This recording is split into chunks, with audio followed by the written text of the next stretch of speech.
Hi, I'm Nat. And I'm Guy. And Candace Owens is getting better than an episode of Jerry Springer in the 90s. Yes, in that I agree. She's not getting better. She's getting And we kookier. vehemently disagree about this. So, But we did it for like three seconds, and then you got sucked right back in with all of her drama and all of her. It wasn't her drama. She had an episode today, and things are kind of amping up. Her and TPUSA are going to be either live or on stream or live in person, and she's going to get all of her questions finally answered. And this is kind of what the public wanted. So I'm glad it's not he said, she said anymore. They're actually going to get a resolution to these questions. They tried to avoid them for a long time. They didn't try to avoid them. They were seeing if she would go away by herself. Like, you kind of wait out the crazy person that's sitting outside. You kind of wait and see, are they going to move? But eventually you have to come out and say, hey, go away. The Owen Knights like me aren't going anywhere. Owen Knights, dear Lord. It's sad that you're admitting that live, that you're saying that you like her that much. I do like Candace. You would call her and yourself an Owen Knight. That's fine. Oh, but before we get into the Candace Owens stories, we are trying some new streaming features. Settings, not features. So settings. if it cuts out at any point, let us know. Yeah, please let us know. And if you have any comments, please leave them because we do read all the comments on the air and it helps the stream kind of flow a lot better. Hold on, now it says no data. But it says it's healthy. What's happening? Can you see us? Can somebody let us know, please? Can you see us? It was on. What's happening now? Yeah, we're live. Still? Yeah. Okay. Let me see what it's telling me. Okay, well, give us 1 second. The two viewers we have are going to go away in just a minute, I think. I think you're one of them. Well, there's three. Are you going to go away? Okay, let me see. Let me see if I can figure it out right now. But no, it won't let me. Okay, let's just continue. Yes. Okay. Well, now it says it's excellent. So. Okay, let's get into the first story. And I was gathering stories about Candace yesterday. So a lot of these were from yesterday, and there was huge breaking news today. We'll get into the yesterday news first, and then we'll get into today. Okay. Okay. Let's start with what happened to Candace when she said that she sent all the information off to the FBI about the unaliving plot that was against her, and where people actually found her during her break for her show, where she said, oh, the FBI has confirmed receipt. I'm going to have to go dark for a while.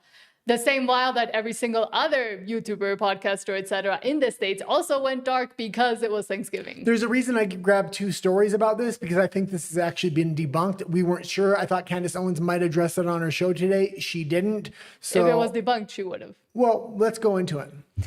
So there's been a bunch of different takes on this story, but from Natalie Denise says, wait, can someone please debunk this? Did Candace Owens really go to Dollywood the same week she said she was going off air because of an unaliving plot ordered by the Macrones, or a bunch of different people, apparently, according to House and Habit? And I used to really like House and Habit. Now I didn't like her as much when she got a little too drama-y, if you know who that is. I've never seen House and Habit, so I don't know. It's interesting to see that, like, she's taking this up once again. During the exact week she claimed she needed to disappear due to a credible threat on her life, she was actually at Dollywood in Tennessee during peak holiday hours. A packed theme park, high foot traffic, and zero control of the crowd. So if she's really scared about somebody coming to get her, well... And I do like Candace a lot more than you do. You actually brought this story to my attention, and she goes supposedly every year. A lot of people...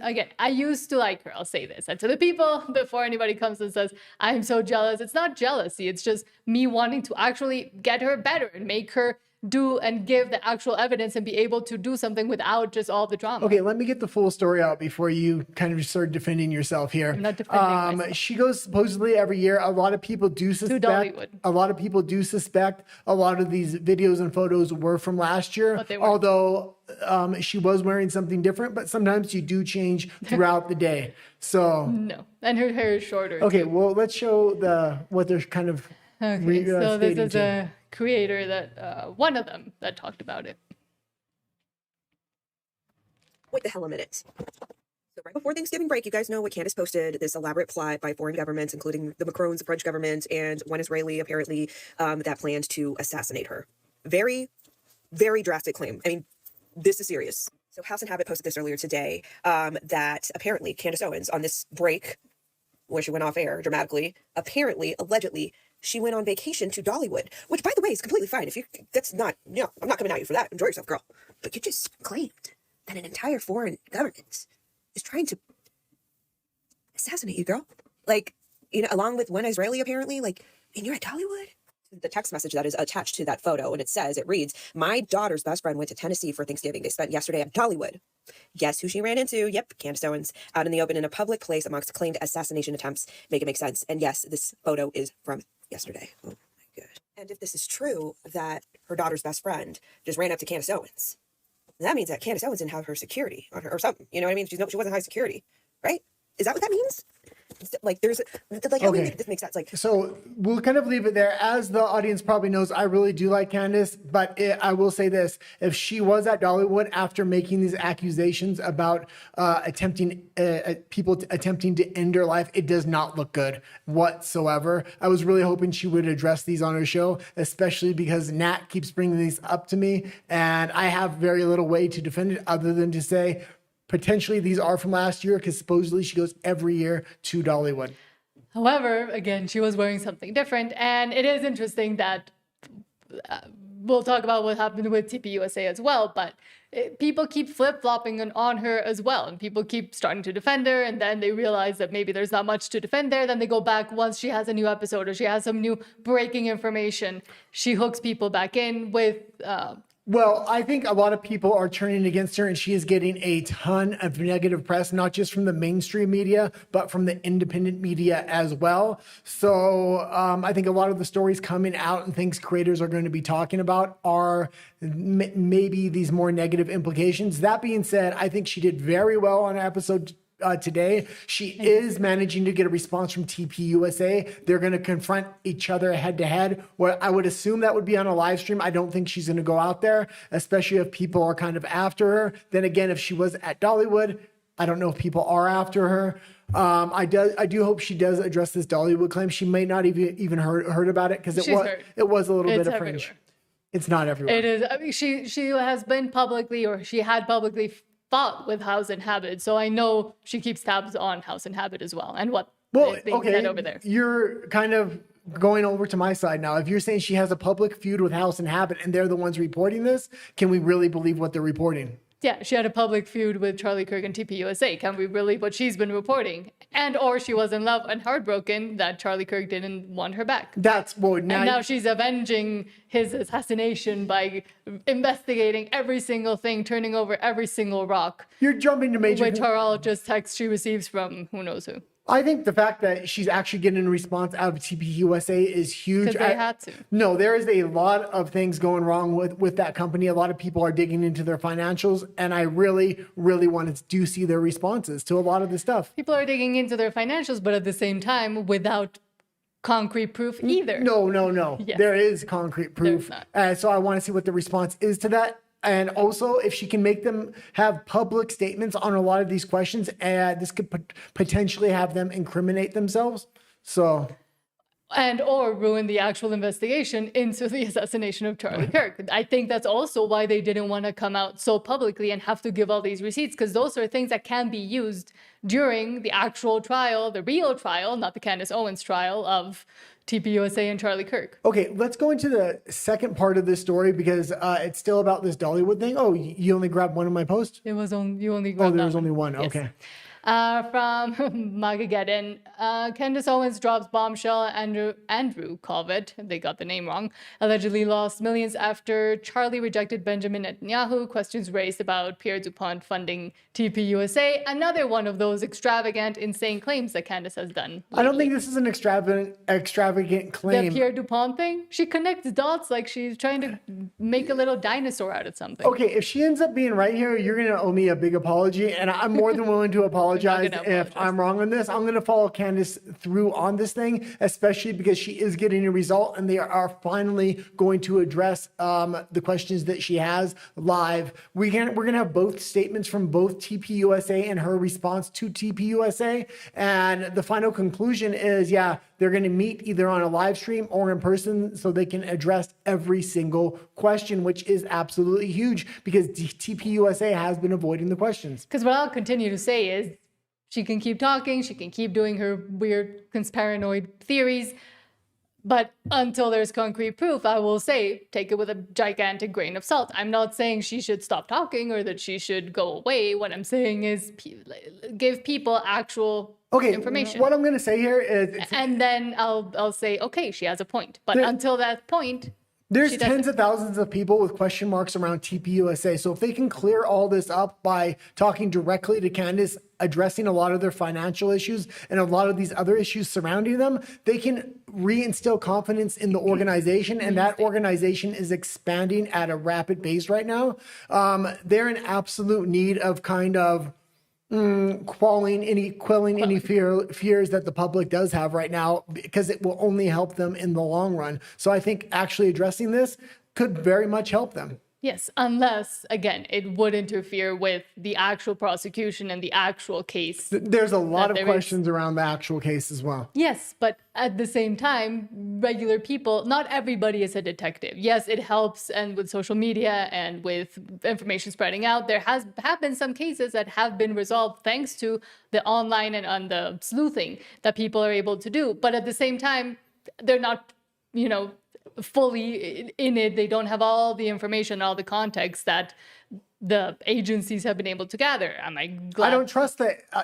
That's what I was getting to. Point. I don't trust That's what the I was agencies. getting to. Most people don't, and rightfully so, don't trust the agencies and everybody that's actually looking into it. But at the same time, realize that there are some things that you just don't know. Okay. And that might be true or might not be true. But you can't reach conclusions if you don't know have the actual information. Well, hold on. You're telling me you can't reach conclusions, but you can ask questions, and people have been asking a ton of questions. Ask all the questions you want, but don't get people to fully believe you, and have the responsibility of putting in and asserting and being. I'm really off today, and being able to tell your audience that this is just we're just talking about things, but I'm not asserting anything. And she's tried to do that, but she hasn't succeeded because so many people have actually taken the bait of her psychological manipulation. If she doesn't assert things and the rest of the general public doesn't assert things and put pressure on TPUSA, they would never actually address these claims. The fact that they are is a huge victory in itself. And if but do they have to address the claims? That's my question. Yeah, they do, because a lot of people don't trust TPUSA right now. So if they can regain the public's trust by addressing these issues head on, and they're lucky to have somebody in the public, it's not just random people asking these questions. Candace Owens is asking a lot of questions for a lot of different people so they can address it to one person specifically live on the air, and they can quell any fears the general public has. But if some of these questions come back with bad responses or they end up lying, it's going to provoke even more distrust in TPUSA. Okay. Do you want to see what this video was about? Because Yeah. I don't know. You put it in there. And this is Candace at her best. Candace at her fabrication. I really can't talk today. God, you should do it. There's one more thing that came in regarding Andrew Colvett. Very close family friend of Andrew Colvett had messaged me early on. And I, again, was not tracking any of this at the time, but they had said that they felt that Andrew Colvett was acting weird. And I'm sure that's not a big deal. I think we were all acting weird.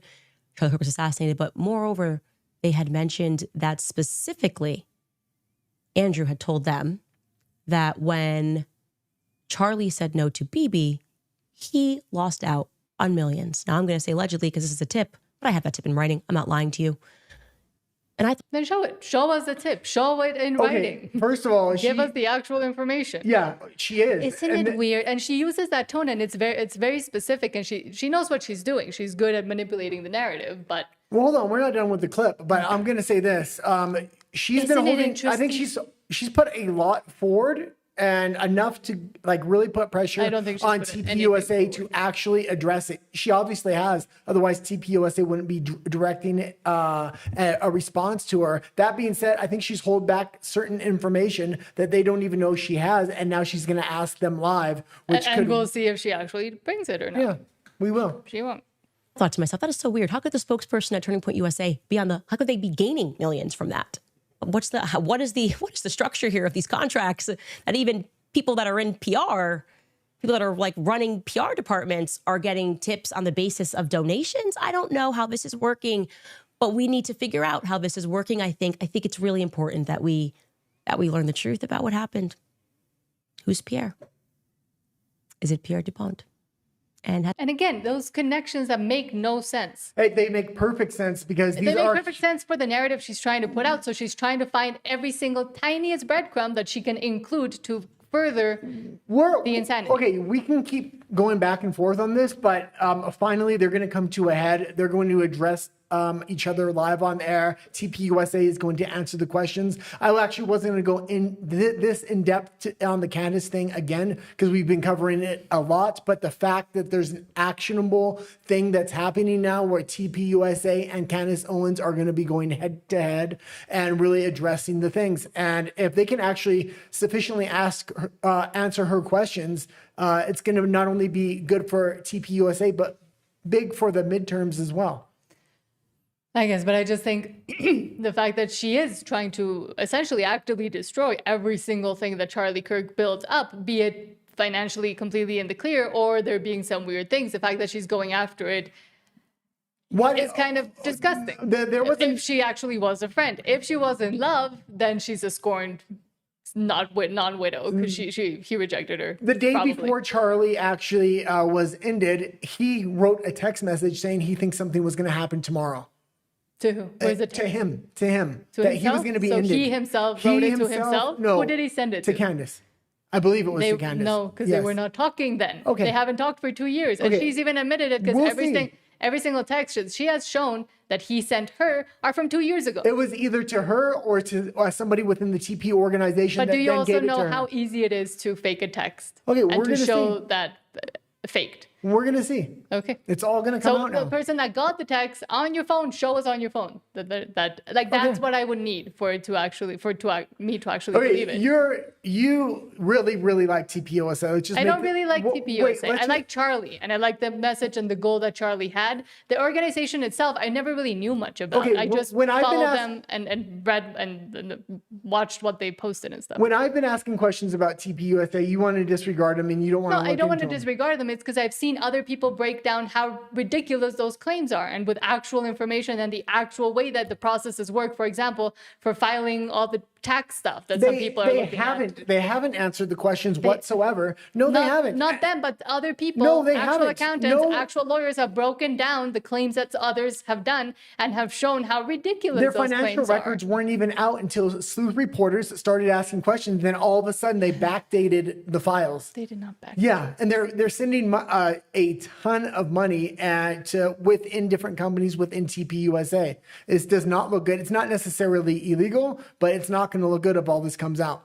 Okay, when it comes out. Okay, let's go into the next wrinkle of the Candace I'm more Owens on story. the Tim Pool camp, where he has been calling her out, luckily, and he is one of the bigger ones that has actually had the, other than, what's her name, from The Blaze, Alibeth Stuckey. Alibeth Stuckey actually came pretty quickly to say, hey, you can't be treated and talk about a widow and all the work Charlie had done before. But now Tim Pool is actually fully going against it. I will say this. I gather a lot of the news for the subjects for the show. And man, Tim Pool has just been going at Candace harder than any other content creator right now. I'll say that. So it was like tweet after tweet after tweet. But not as hard as Tim. No, yeah, Jeremy Hambley, even before Tim. And I think that's kind of what pushed Tim to say, okay, I should probably start saying that this is starting to get insane. Okay, I hope because a lot of them just kind of let her go do her thing over there and hope that she would disappear, but she hasn't.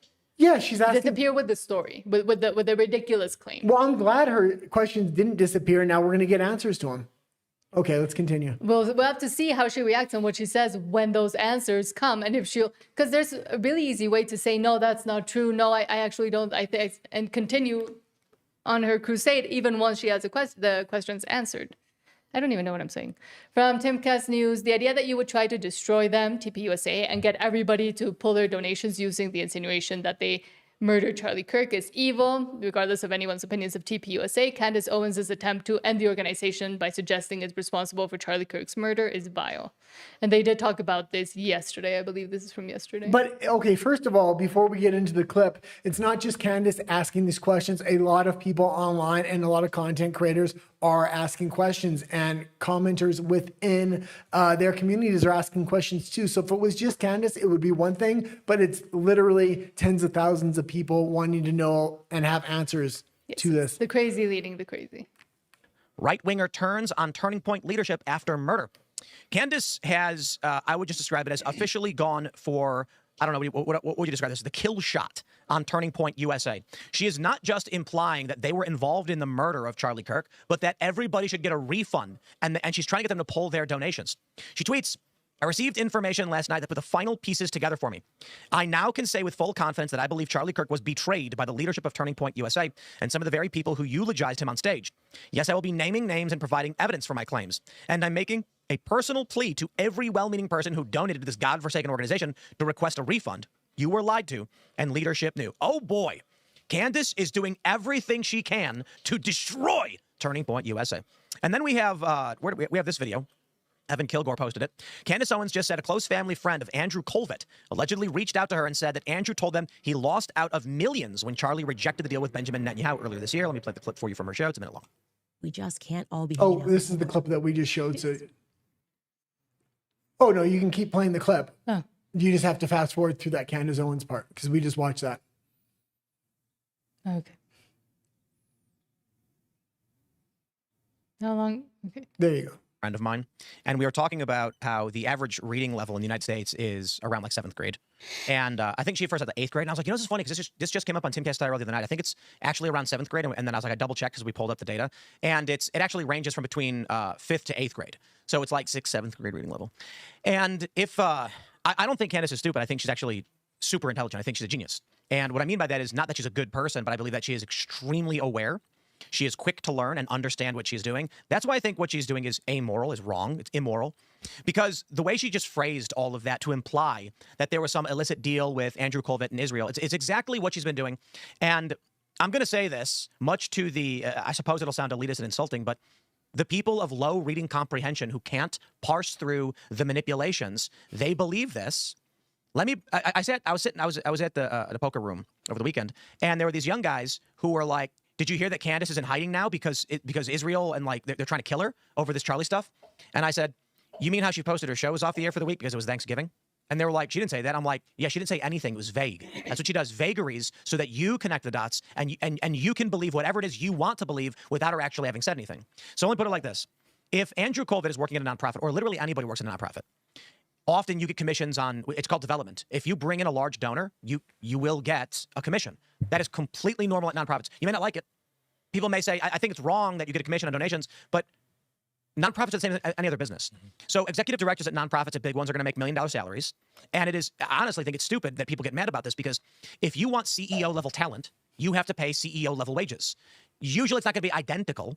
You know, I think Charlie was getting, I think they say it was around $1 million. That being said, knowing who these big donors are, whether it's the DuPonts or it's Israel or other big donors, this is going to really determine a lot of, especially now that Charlie's gone, the direction TPUSA is kind of going. And we have had a lot of reports coming out of TPUSA, people that have been going to the events are kind of disappointed because the speakers are getting on stage and literally saying this is a Christian Zionist organization, and they're pushing that message really hard. So just that part of the kind of what's going on here. Mm-hmm. Okay, go. And sorry, I lost my train of thought there. So did I. I don't have a train of thought today. I'm off today. Speaking of the feud of Tim and Candace, what was I going to say? Candace started accusing Tim of saying that she was using bots to get all that big viewership that she has. Okay, what I will say, and that's what I was going to try to get into. Tim was going extremely hard all day at Candace, and I think this is going to give a lot of cover to a lot of other content creators and the mainstream media to kind of go at her as well. Mm-hmm. I'm sticking by her, and I think she's gotten a good result. The fact that these questions are going to be answered in such a cut and dry manner. I think this is going to really put, if not a conclusion, it can either quell a lot of fears or we can know Candace is on the right track. But after this question and answer session between TPUSA and Candace, which Candace wants to do tomorrow, I don't think it's going to happen that quick. But after that happens, at least we're going to have some kind of answers here. And so it all started with Project Constitution, just putting a segment of Tim Pool, which they cut before, after they had actually said what they were speaking about, but making it sound like they were saying, oh, Candace just uses bots, et cetera, et cetera.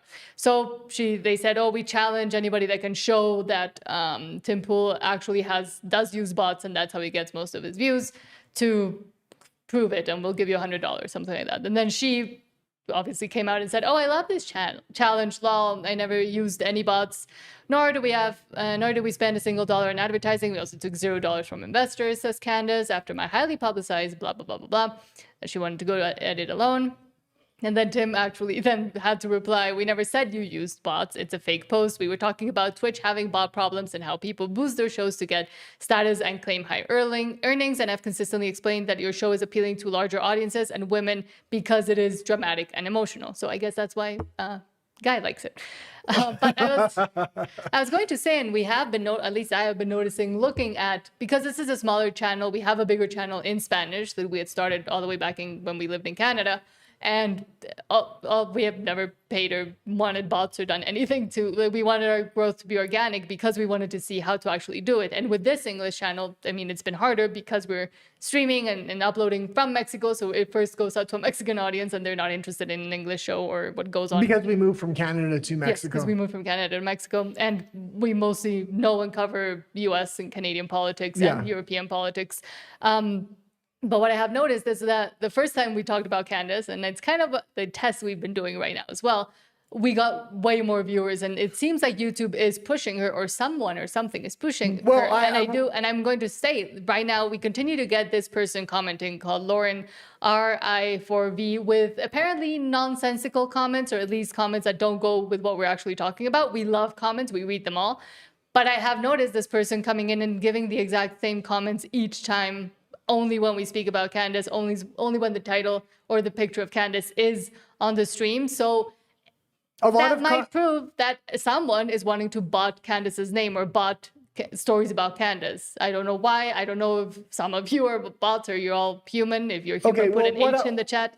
But that would be interesting now that the conversation has come up, that even the first time we talked about Candace and we had our little debate about it, we did get some real comments and some real humans, but I also saw the viewership being way too high for what is commonly normal. And that's why we've also continued to put Candace on the cover and her name, because I want to see if it is organic or if someone's just pushing it out. YouTube, someone is paying to get it pushed out. I'm not saying maybe Candace, but somebody wants her name, her show, her whole storyline out there more than other stuff. Because usually we talk about more serious politics.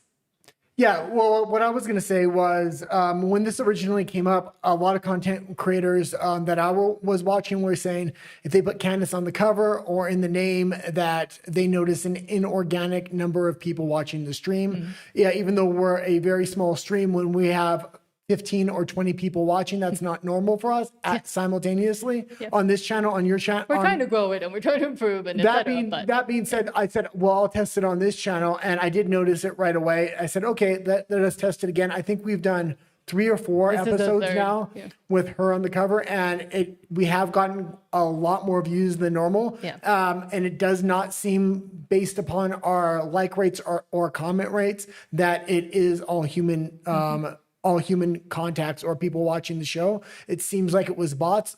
I will say that, even though I do like Candace, but I don't know.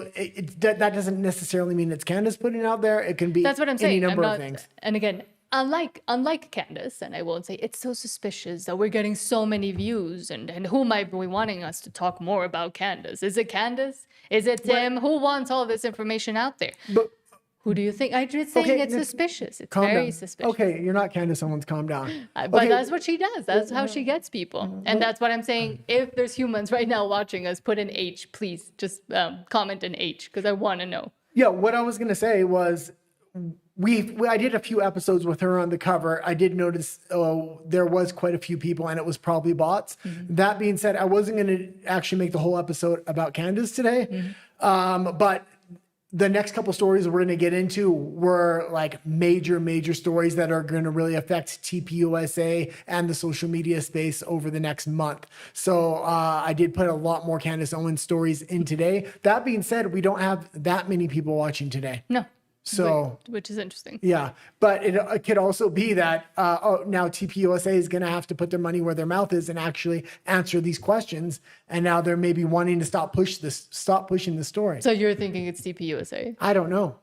I don't know either, and that's the thing. I'm not even saying I'm fully certain it's Candace. I'm just certain there is a push out there. From who? I don't know. And the reason also, because I if don't you want know. to discredit Candace, you would kind of push her name out there so everybody starts watching it, and then wait a few days or wait a week, and then really send a discrediting campaign after her. So it couldn't necessarily be somebody else that wants to discredit her in a public way.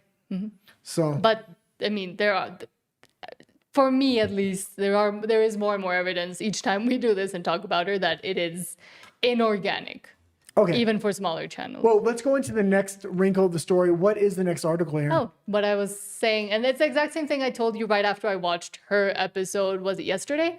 I said, it really seems like she might have been in love with Charlie Kirk and he rejected her because she came up with this weird story where she showed some text from 7 years ago or something. And she talked about how he was so nervous about seeing this girl that he was so in love with and he wanted to change his shirt or whatever. And he kept texting her and she was like his wingman.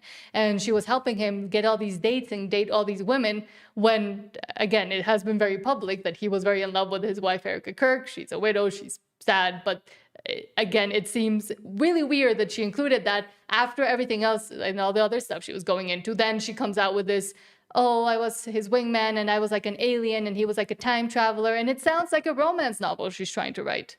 Well, I will say you brought this to my attention and I kind of discarded it. I was like, no way. And I don't think she was in love with Charlie Kirk. We do disagree about that. But I will say this clip did look really strange, especially in the context where Erica Kirk's a widow and stuff like that. I do have a lot of questions about Erica Kirk. I'm not going to lie.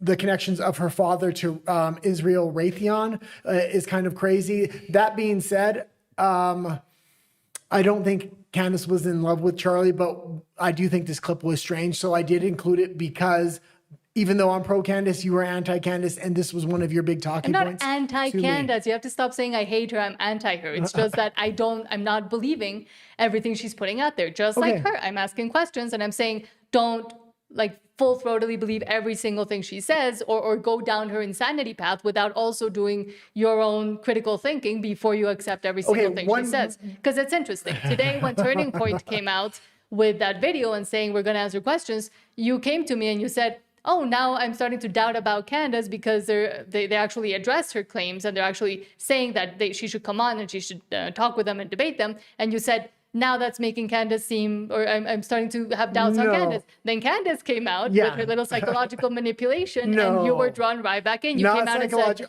I fully agree with Candace now. I was having questions because of the Dollywood situation, which she didn't address. I was having questions because of this clip. And then TPUSA came directly out and said, we'll confront every single question Candace has. I want to see if she agrees, if she's willing to do a show with TPUSA, they'll address it live. That being said, I said if Candace does not address or go on the show with TPUSA live and actually participate, I'm going to lose a lot of confidence in her stance. That being said, she has affirmed that she is going to do this. She's going to get the list of questions together and they're going to address it. However, before when she's had other spats with other people, she has before promised, yes, I'll debate, yes, I'll go on. And then at the last minute, something changes and she has to not do it. So she suggested they do it tomorrow. Yeah. And we'll see what they say. They probably need more time to plan or get whatever documents they need to get or whatever they want. But the fact that she's rushing it and now she's going to have all of her loyal followers go and rush them as well and say, well, if you said you wanted to do it, let's do it tomorrow. Why do you want to not do it tomorrow? That gives her an out and an excuse to say, I had told you we could do it the next day. You said no, so now I'm not going to do it. No, she didn't say that. And she did say that. No, she didn't say that. She said, we can do it tomorrow, but she said, we can do it any place, anytime. We'll even do it on your channel. It won't be on my channel. Yeah. So you can basically even raise money off of it. I just want one thing, and that's for TPUSA to answer every single question. And I think a lot of people want that right now. So I think this is good for Candace, good for TPUSA if they have nothing to hide, because it's not just Candace asking these questions. It's people like Candace that are asking them as well. Before we get into that part of the story, I did want to say this clip of Candace was a little strange, but I will justify it in one thing. If her inside source in TPUSA is actually Erica Kirk, and she wants to expose TPUSA, this is the kind of thing Candace would say to kind of quell fears within TPUSA that Erica Kirk's not her source. Mm-hmm. So from Colonel Kurtz... I'm going to use the restroom real quick while you watch this. No, because I want your reaction to it. From Colonel Kurtz, I actually knew who she was, followed her because she also covered, I believe it was Johnny Depp initially and Amber Heard in that whole trial. I don't really like her, but she is bringing it to more, and she is now diving into Candace. And something I was going to say and I wanted to say is that Candace does have to also take the heat on all of the things and all of the rumors and all of the investigations people are doing, like she has been doing, on herself, her family, her husband, and everything else that surrounds her. She has now left that door open. So if she starts backtracking or if she starts complaining that people are looking into her or making things up about, be it her husband, etc., or that she was in love with Charlie Kirk, then I would say she kind of has to take the heat because that's exactly what she's done. So if she starts complaining about that, it won't be a good look either. But Colonel Kurtz says, Candace Owens casually remarking on Charlie Kirk being in love with a girl seemed strange to me. And to me as well. I noticed it as I was watching her talk about,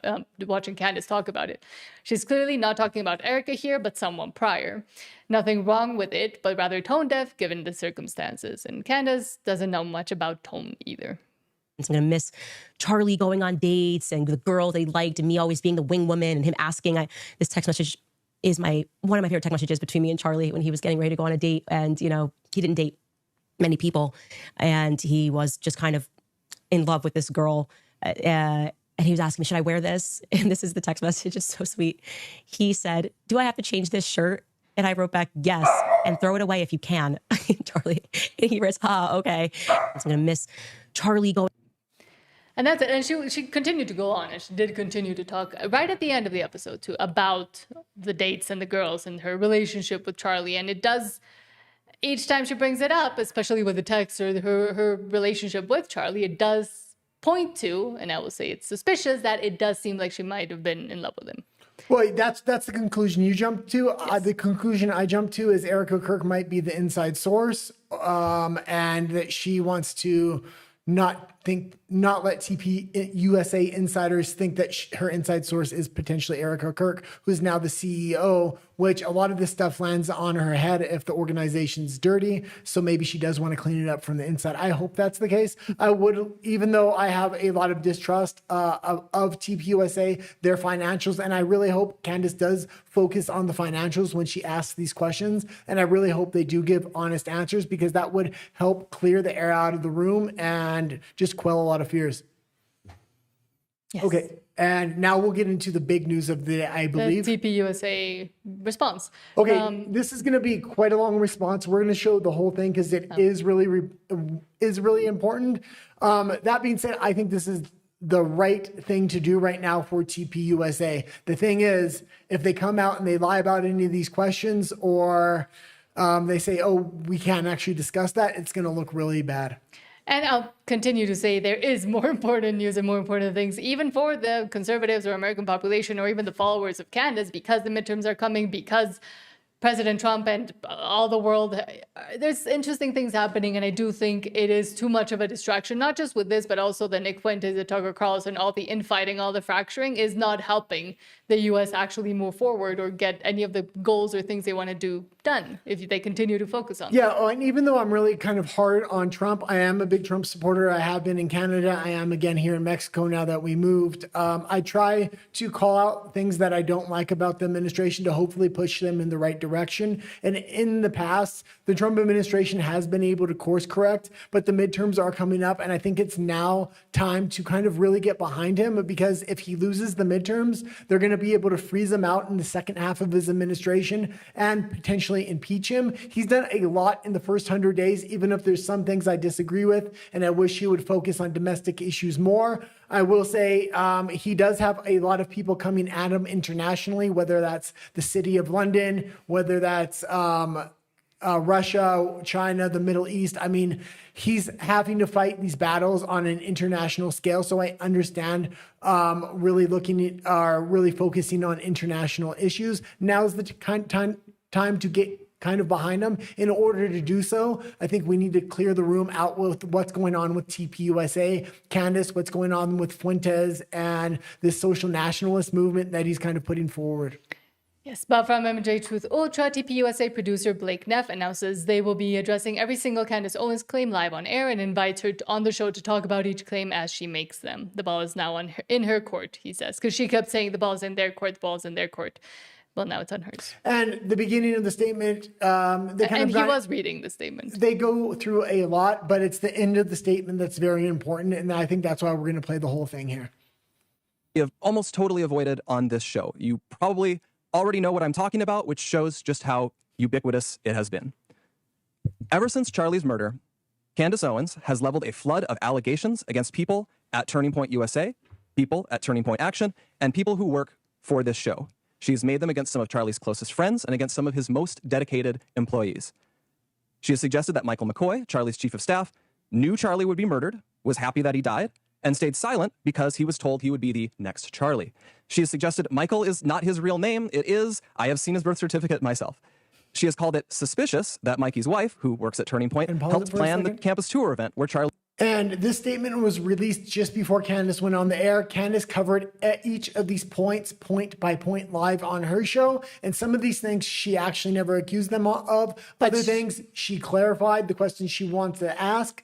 The fact when she was going through this point by point, she was actually saying, well, I didn't say a lot of that stuff. So I did want to see her accept their challenge and meet face to face. And that's what both sides have agreed to do now. Let's continue. Charlie was murdered, which she didn't, by the way. She doesn't work on campus events. Candace has suggested the Utah Valley University event was unusual and its details suggested a, quote, inside job. She has claimed that foreign aircraft have followed Erica Kirk around the country and that Turning Point has lied about this happening.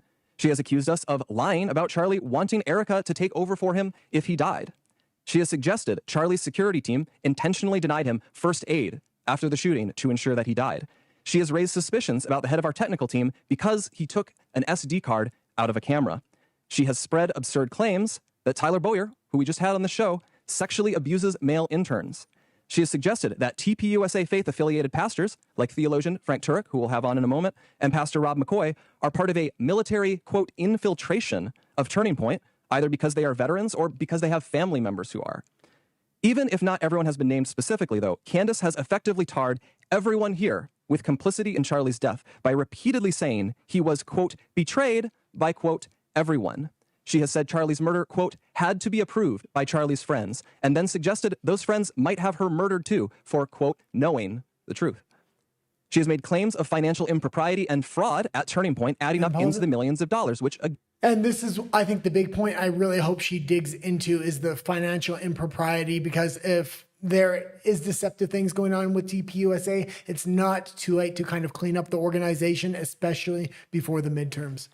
Again, is not true. Charlie made sure the organization was audited by a third party every year. He personally reviewed and he signed off on every expense report and literally every single bill paid by the organization down to a single United States dollar. We have never missed a 990 deadline. Candace has made other stranger allegations involving French paratroopers in maroon shirts, Egyptian Air Force planes flying out of Provo, Utah, and potential underground assassins traveling through unseen tunnels. At one point in early November, she started wildly throwing suspicion on members of Utah Valley's soccer team for wearing hoodies. I could go on. There is always something new coming up, and none of it ever pans out because from the start, there has been nothing there.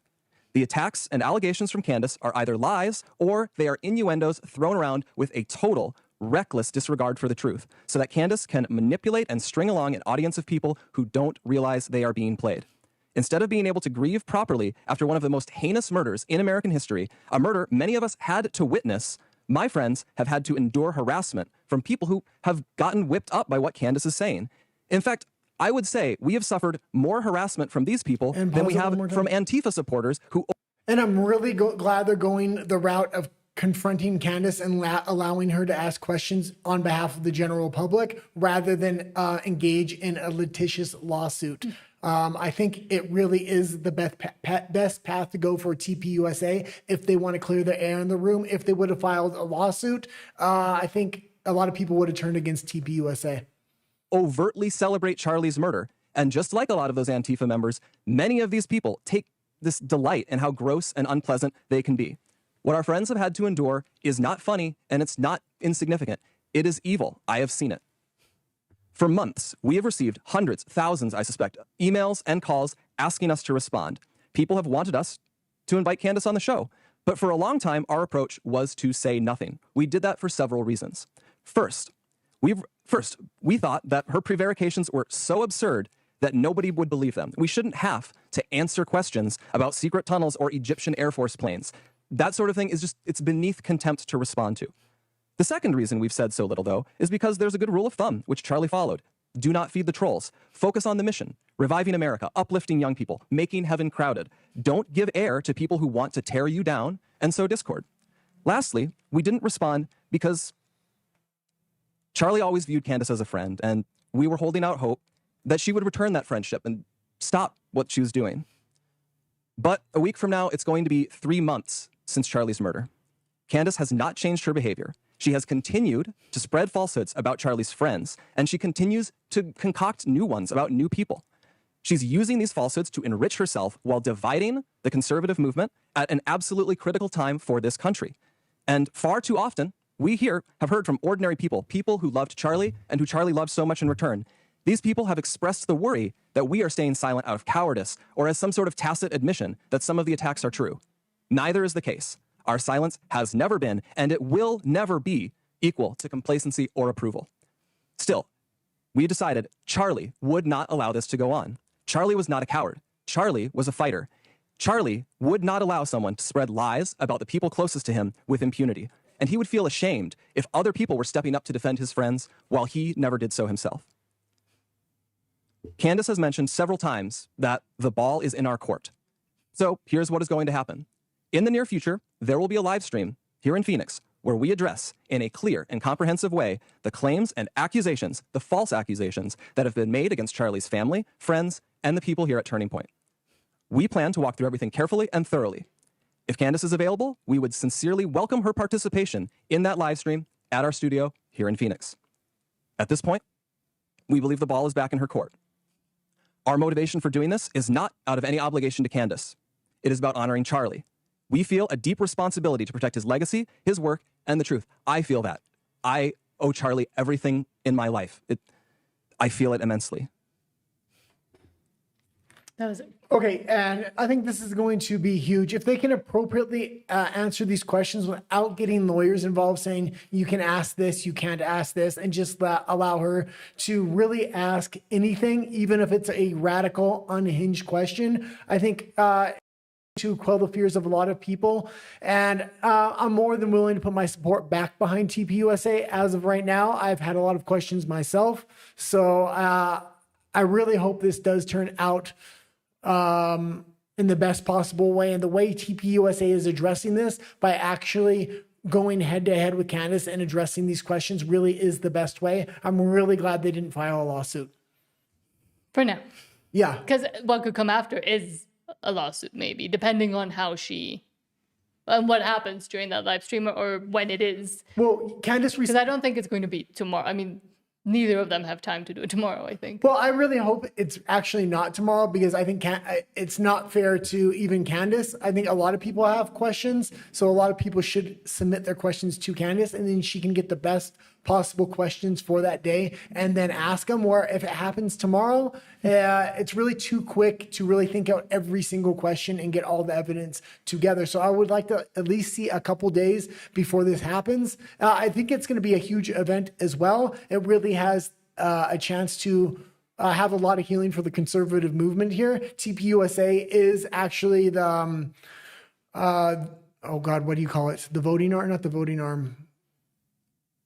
Oh, the campaign arm for the Conservative Party and Donald Trump, and the midterms are coming up. So to kind of have them gain credibility again would be a good thing. If she completely rips them apart and they can't answer these questions, it's going to be absolutely horrible for that organization. But my question is also, with the questions that Candace has and will ask and whatever they say, will that be satisfactory for her? Will she actually accept them if they're able to prove and provide evidence to what she's saying? Because she can then twist it again and continue to go down the path. And that's my worry, that even if and when they do respond and they do show whatever she's asking for, she'll find a way to say, no, but that's not enough. No, but a source told me this. No, but I got a text yesterday about somebody saying that that's not the actual form and they have to show me this and that. So to what point will she be satisfied with the answers they give her as well? That is also a question. And a lot of the questions she might ask might be financial questions. And if they can't answer those questions directly, or that they can't reveal their finances. Well, they can, because it's a public company. So this is part of the good thing. One of the things to say, though, is she may ask questions where it might take a few days to get records or get answers for these things. So hopefully, rather than saying we can't answer those questions, they'll just say, we'll give a public statement on our Twitter or X of any questions we can't answer today. So I think this should put to bed a lot of the issues. I think after this question answer period, people are going to distinctively either be on TPUSA's side, be on Candace's side, or... I'm just on the side of this isn't that, like, this shouldn't be as important as everybody's making it out to be. Charlie Kirk's assassination is important. What's going on before the midterms and all of the things that the actual people on the ground that are not online 24/7 need to continue and to vote for, continue to vote for Republican or vote for whoever they need. That's the important issue. This is an important thing because a lot of people have questions about what actually happened to Charlie Kirk. Yes. So and I agree. I have those same questions. If but TPUSA can quell any fears for the general public that they weren't involved by answering direct questions, they have nothing to hide. So this should turn out well for them unless they do have something to hide. Okay, let's... Rafa says hello. So hello, Rafa. Good to see you. For being here. And if anybody else has any comments, including Rafa, please ask them. It helps the show go a lot smoother. And just for my theory and my test, if you are a human, please put an H in the chat just to see how many actual humans there are watching. We've been doing a lot of Candace Owens headlines in the titling and thumbnails because we're suspecting a lot of bots are being deployed. And so far, I think they have, but... Yes. Let's go into the next part of the story, though. So this is what Candace Owens replied from. And this was just before we went on the air. We were a little late going on the air. I was waiting for people to kind of post this statement on X, which I watched live on her show. And it wasn't just this segment. She actually went through TPUSA's full statement that we just watched and clarified what was true, what wasn't. So. From Sulaiman Ahmed, he says, breaking, Candace Owens says she's ready to discuss her claims with TPUSA right now. Let's see what Candace said. You should be ashamed to sit across from people who did everything they could to stop Charlie's rise, breaking bread with them, and refusing to have a conversation with me, and you know that I cared about Charlie. Have you no shame? We're going to find out. You can pick the place. You can pick the time. I say we do it tomorrow. We don't need to plan for this. We don't need lawyers in between us, lawyer statements. It's not how I roll, okay? I don't care about any of that. I want it to be authentic. Like I said, you can take the money. We can raise money live for this conversation. That is how badly the world is demanding it. So I accept it. With whistles and bells, everything, I fully accept. I say, let's do it tomorrow. Let's do it tomorrow. You should be ashamed. And it's going to be interesting who they have actually answered these questions. Yeah. Because if they put Erica Kirk on stage, it gives it a full different dynamic than if they... I don't think she's the CEO. It'd be very interesting. And this is one of the things about making Erica Kirk the CEO. If Candace is in love, then that's awkward, isn't it? Also, there's certain people in the organizations people just have a massive distrust for. So it's going to be very confrontational if they put those people on stage. If the guy that made the statement, and I think... he hasn't been implicated in a lot of things. He may be the best person to kind of put up there. He seemed to read the statement fairly well. He seems he seems to be fairly honest in what he's saying. I would like him to be the one put on stage. Otherwise, it could become an episode of Jerry Springer. Maybe. I don't know if they'd allow it to become one. Well, maybe if they want to discredit Candace, they want to get under her skin, have her lose emotional control. Maybe. And Rafa says H, and Wendy is also a human. So thank you for being here. Thank you, Wendy. There's and thank you, Rafa. Humans. Yes. At least as of now. But there's another last video that I think I wanted to have because people, and it'll continue. I was thinking of doing one, but it would take a lot of time, where like going past almost every single thing that Candace has said, and then showing the progressiveness and consistency of what she said and the accusations she's done, kind of like to bolster in a way what TPUSA is saying, because she has claimed certain things and she has asserted almost certain things, but also done that whole like, oh, it's suspicious, but putting it in people's minds and then making connections. And people are compiling that right now as we speak as well. Is that the next clip? Because I had another clip as well. Okay, there's another clip after this, correct? Yes, and there's also kind of... Because after this clip, I dug a little bit into Candace, because this seems to be a one-sided thing where she can ask all these questions. And that's what I was saying. But nobody can ask questions on her, or people are kind of scared to ask questions. I've made it very clear I'm a big Candace Owens supporter, but I tried to dig up the questions people actually have about Candace Owens. So we put a clip of that after this one, though. But Nathan Livingstone from Milk Bar TV, don't really follow or know who Milk Bar TV is, but as Candace Owens has been making the exact same claim since September that Charlie Kirk was betrayed by TPUSA leadership, who are complicit in his assassination. She has no proof then, and she has no proof now, because this was never about finding the truth. It's entirely been driven by Candace carrying out a vendetta and milking engagement. And I do think a lot of people say, oh, she wants the money, she's doing it for the money. Well, her husband has a lot of money, so I think she'd be fine, unless during the lawsuit with the Macrons, she loses it all. But I think it's more about for her, and that's also what makes it more, I don't know what the word is, but it makes it more insidious almost, that she's doing it, it seems to me at least, that she's doing it for the attention, not so much even the money, but it's about the attention. Well, it's not, it would be one thing if it was just Candace, but it's not just Candace having these questions. I watch a lot of channels. They all have a lot of questions. Candace is just the front person for this demographic of people, which is going to be a large voter block to kind of, we're going through Candace. As people think it is. It is. I watch a lot of these channels I'm watching have millions of subscribers, and they never really covered politics before, so they are covering it now. That's also interesting. So it's going to be they never covered politics before, and now they jump into this with all of the conspiracy theory as well. But she's not the only one asking questions. But now I'm asking questions about her. This, to me, is also almost a bit more about the whole her maybe being in love with Charlie angle than even just her repeatedly saying that he was betrayed. Because again, it seems like, and people have come out to say that they hadn't talked for about 2 years. And not just sources, but people like Tim Pool and like others that actually knew both of them and knew the situation on the ground. I believe that people within that company betrayed Charlie. Okay? That's just what I believe right now. And I want to make sure that I have these facts entirely on my side before I tell you guys more. But I'm starting to think that the assassination of Charlie Kirk was something akin to a regicide, right? The assassination of a king to install a new ruler who the king would have never approved of. Realizing that nothing in Charlie's life was real. It's just something that keeps me up at night. Just nothing in his life was real. Like everyone's just like, oh, let's just move on. It's so crazy to want to figure out what happens. Let's just start issuing gag orders. And the way to honor him is to give money. I don't know. There's just something really sick and demonic about the entire thing. We just know. We just know that he was truly betrayed in one of the most egregious ways that I think I've ever seen. And I've also noticed, I don't know if you've noticed when she streams or when she talks about it, she always says we, and she also always uses we, which is a way to bring in the audience and have that loyal audience to say, it's all of us that are investigating. I'm doing this avenging for you as well. And it's another manipulation tactic I've noticed. But it is a we, because it's a collective community, not just Candace's community. There's a lot of different content creators that have been asking questions. In 1963 called and they want their narrative back. All that's missing from the story is a grassy knoll, right? The grassy knoll. Anyways, back at headquarters, I am told it's business as usual. And it's kind of giving me like, I don't know, LBJ when he gets sworn in that famous picture.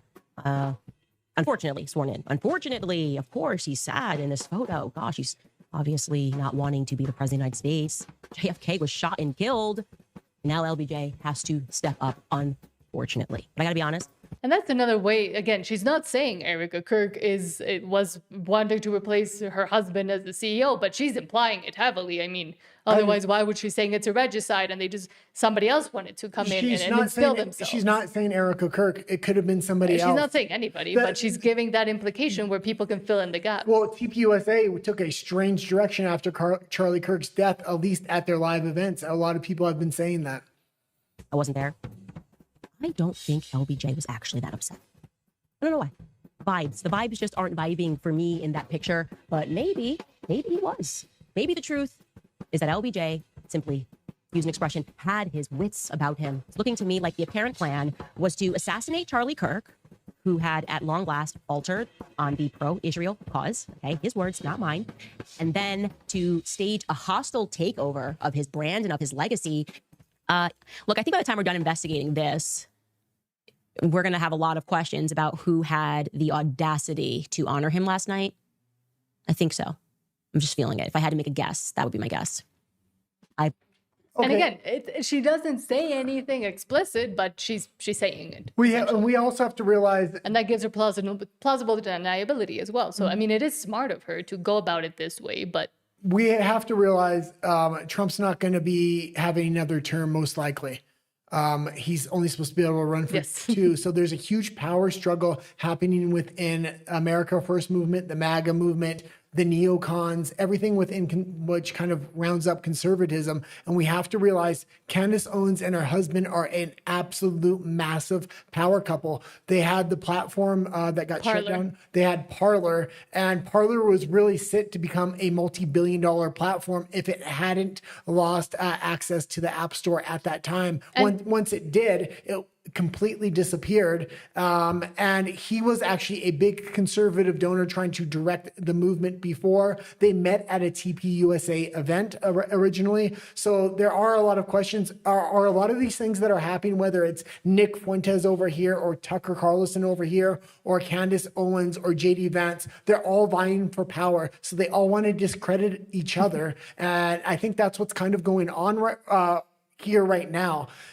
We've talked a lot about Nick Fuentes, JD Vance, Tucker Carlson, Candace Owens, and they're all starting to discredit each other in 10 different streams or veins of consciousness. And what's happening is it's really discrediting the whole movement and putting a lot of questions in people's head. Who can we trust? Who can we not trust? Who's the CIA? Who's not the CIA? I've said multiple times on this show, it could be Candace Owens, Tucker Carlson, Nick Fuentes, all of them are CIA or CIA assets or assets of other governments. I mean, I don't really know how to look at anything because there's this huge vying for power, and to think this is just Candace Owens, no. Candace Owens' husband and the way they got married, there's a lot of questions there, and the kind of power couple they are, they're the exact type of power couple that would want to kind of take over the movement. And for her husband, George Farmer, it's not that he's very public facing, but he does come from money, even Candace has said it, but he also has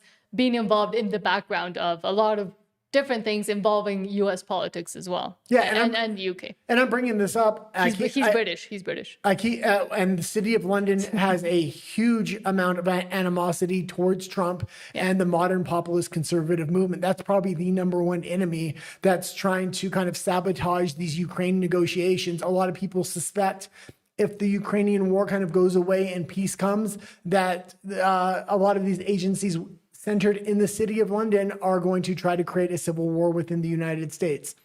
So let's go into the last clip. And even though I'm a Candace Owens fan, I'm going to take a critical eye of everything. And I said, we might need to look at Candace Owens, her husband. How did their relationship start? Because he does have hundreds of millions of dollars to invest in the conservative movement even before they got together. And that's what I was saying. Like, if she can dish it, now she has to be able to take all of the new conspiracy paranoid theories that are popping up about her husband, her kids, etc., and either address it as she's asking everybody else to address the claims. Why doesn't she address the claims about her and her husband? We'll see if she ever does. But now is the proof as well for her and the test of fire of if she can take and handle it all and everything she's put herself into, or if she'll just run away and back out and go. Well, she's not backing actually out. disappear this time. Well, first of all, she's going to ask all the questions to TPUSA, so she's not backing down. TPUSA isn't backing down. This is going to be fireworks when they do meet. I'm sure it's But what going I'm saying to... is she going to come out and answer the questions people now have about her husband and the marriage and how they met and etc.? Yeah. Or is she going to ignore them like TPUSA did? But, and I then mean- are we allowed to press her on it like she's pressed everybody else to answer the questions she has? From Fuentes, not that I agree with Oh, wait, Fuentes or that I like. wait 1 second. I typically say there's a lot of things I disagree with Nick Fuentes, but he does address issues and bring up the third rail and parts of conversations nobody wants to have. That's why he's good to have in the free speech style movement. You usually absolutely hate him. That being said, I think you agree with him Again, on I this don't one. hate. Oh, he always says says, "Oh, you hate everybody." I don't hate anybody. Okay. I disagree, and I think some of the things he's saying are moronic. Play But the clip. the marriage of Candace Owens and George Farmer is very conspicuous, and let's see what And it this says. was the best clip, which really But there's a lot of people asking these same questions. that encompassed a lot of these questions, but Nick Fuentes put them all in one clip here. So this was the easiest way to kind of convey to the audience what people are asking about Candace and her husband online. Speaking of potential PUSA arranged marriages like the Kirks, at least they dated first. Candace Owens and George Farmer got engaged over FaceTime 17 days after meeting through PUSA. Well, and get a load of this. The conspiracy theorists are going to love this one. Candace Owens meets George Farmer at Turning Point, UK. That's how they met. That's where they met. They didn't meet organically. They didn't meet spontaneously. Candace, who was being paid by Turning Point for Brexit at the time, met George Farmer at a Turning Point, UK party where George Farmer was heavily subsidizing conservative politics around the same time. They meet in a professional context, and 17 days later, he proposes over Zoom. Now, you might say that's a whirlwind romance. Obviously, it's very conspicuous. Who meets somebody and 2 weeks later gets married?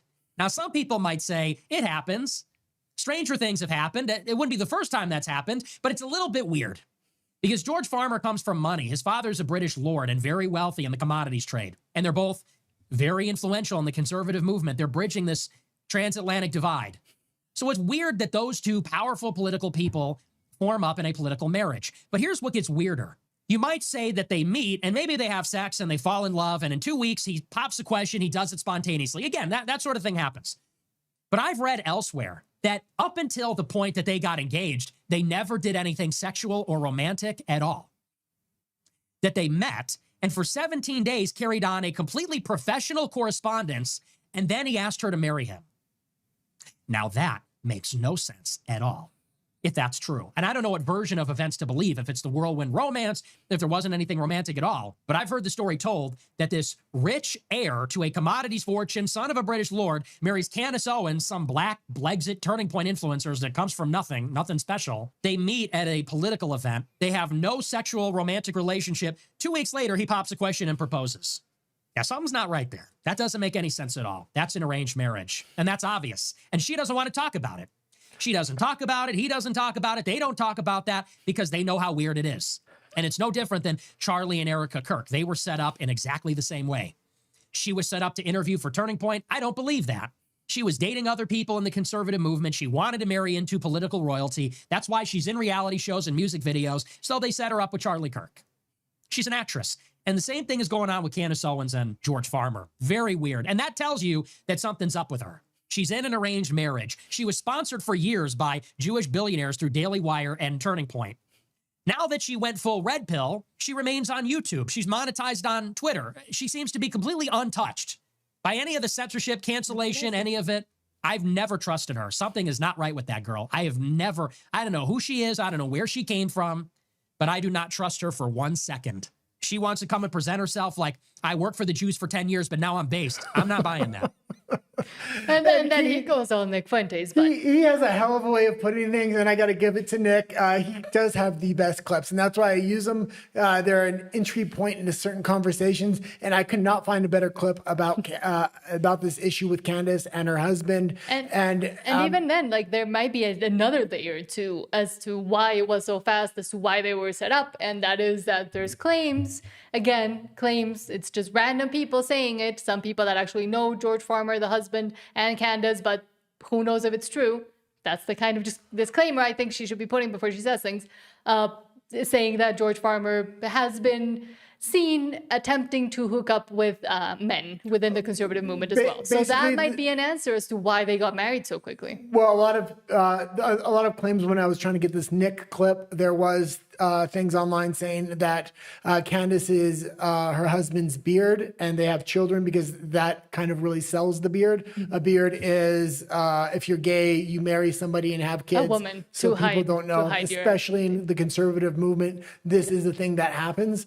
I was going to also say we also have to realize conservatism has just been taken over by Donald Trump and populism. It's a very new movement, and now that Donald Trump's about to be gone, and the next heir is going to come in, who kind of ever takes this movement on, the movement or the what's going on within the conservative populist movement, it's really primed for a hijacking. And that's why whether it's Candace and her husband, whether it's Nick Fuentes, whether it's Tucker Carlson, JD Vance, they all know if they can discredit the other parties, they can take over the movement, and the future of conservatism is now there. This has never really been a thing. The typical Liberal Party and Conservative Party was really the uniparty that was formed back with Reagan in the 80s. And this is the first time that you can see whether it's the Democrats or the Conservatives can completely be taken over if they can hijack this movement in this point of time. If somebody could. And it's really, it's a shame for Trump because it could cost him the midterms. If they don't concentrate on the actual issues, like I've been saying, like the whole infighting, to resolve it and then move past it and actually start campaigning and doing the things that you need to do, because it's already too late at this point to actually maybe make a change. Yeah, there was one more thing I wanted to say. I can't remember. It was something about Candace and her husband. Okay. What I was going to say something to, and I forgot. We're off. I'm off today, at least. I'm all over the place. But again, she should address those claims. She should come out and address what people are saying and asking about her and her husband and her kids and etc. And maybe that way she can prove that, if I can do it, then they can do it. But right now she has no leg to stand on. That's what I was going to say.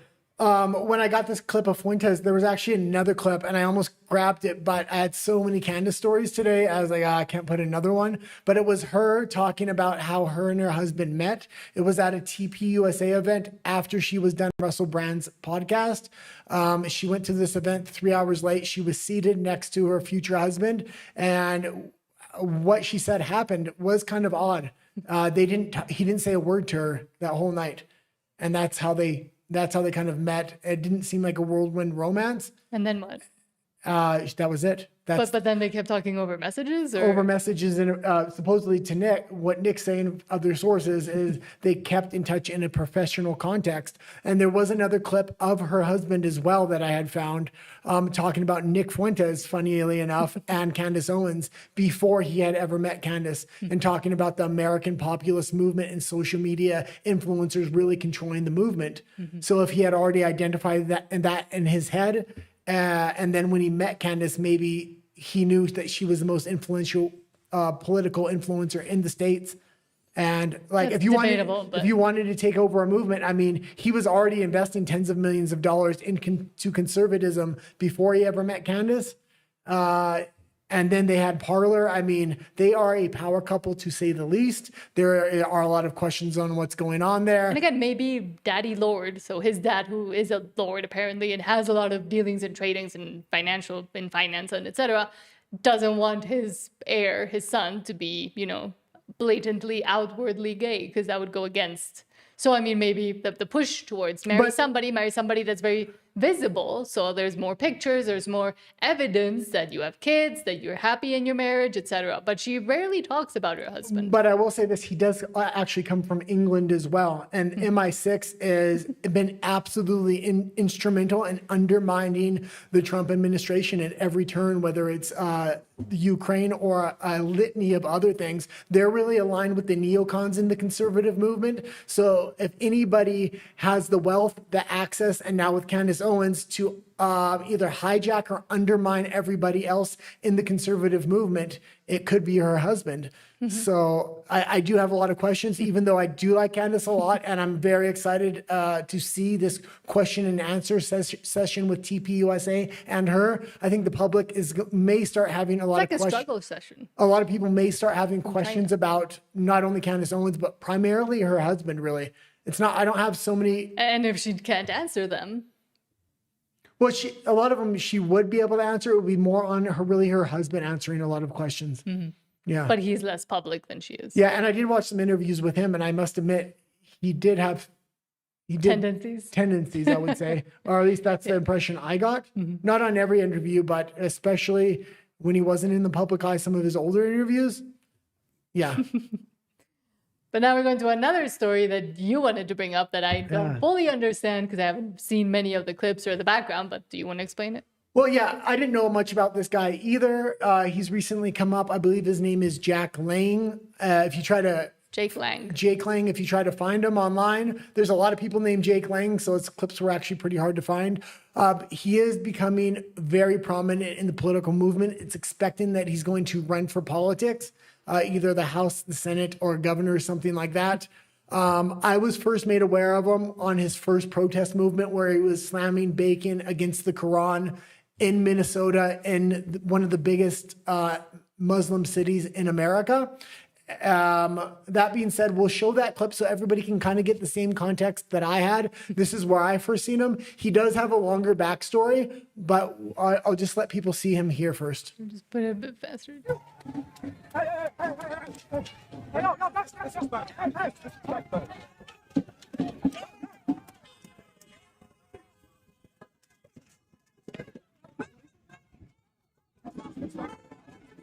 I don't want YouTube to get mad at us for violence because now they're really hitting people with that as well. So okay, that being said, he was in Minnesota. That's the first time I seen him. I immediately upon seeing that clip that day, I remember bells were going off in my head that you can't trust this guy. This isn't organic. This isn't good for the movement, especially after what happened with January 6th. You want to keep the movement nonviolent. You want to win these at the ballot box.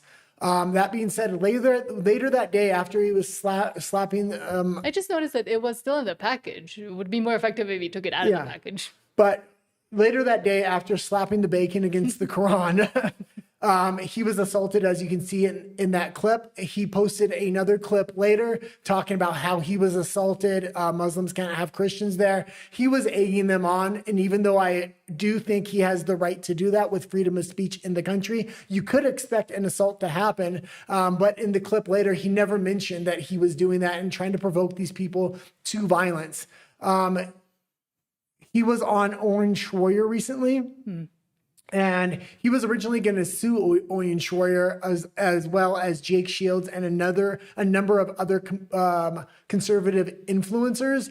He's now agreed to drop those lawsuits and he wants to make it water under the bridge. There's a lot of questions coming up about this guy. And with that Owen Schroyer video, it was actually an hour long. I watched the whole thing because I didn't know who this guy was and I wanted to know his history. I want to know what he's trying to do. He's basically organizing extremely provocative protests like the one we just seen, which you can expect there to be violence at, and trying to get massive amounts of MAGA or American First supporters to come out with him. That could lead to violence just like January 6th, and then that will really be used against you, especially in the media realm and other things. It could really undermine the movement. What I'm suggesting, if he wants to do these things, he should do it with himself or with a small group of friends. Don't try to make this a massive protest where you're going to undermine the entire conservative movement. And this is the clip the full video you were talking about. And Jake Lang says, we have dropped the $50 million defamation lawsuit on Owen Schroyer, Jake Shields, and Stu Peters. And it seemed to me, Owen Schroyer, I got the impression Owen Schroyer didn't necessarily like this guy, but he wanted to make water under the bridge and invited him on. Potentially, if he would drop the lawsuits, maybe these content creators would invite him on and legitimize him in some way, shape, or form. That's the impression I got. Owen Schroyer actually asked some really good questions here. And he said, well, is it just Muslims you dislike? Muslims are the only ones you want out of America. And he is, if you think Nick Fuentes is a white nationalist or white supremacist, this guy makes Nick Fuentes look like a choir boy. I mean, how he was going on. He still kind of looks like. He says every single group that's not a white Christian should be forcefully taken out of America. It's absolutely insane what this guy's saying, what he's doing, how he's trying to get people to come out to his protests, which are inherently going to be violent, especially when you see what happened at the last one. Mm-hmm. His rhetoric is next level. I mean, I wouldn't trust this guy. I really hope people don't go out to support him. Mm-hmm. So... And it is interesting because we have been talking about that polarization and division and fracturing and fissures within the conservative movement, the MAGA, the MAHA, all of them.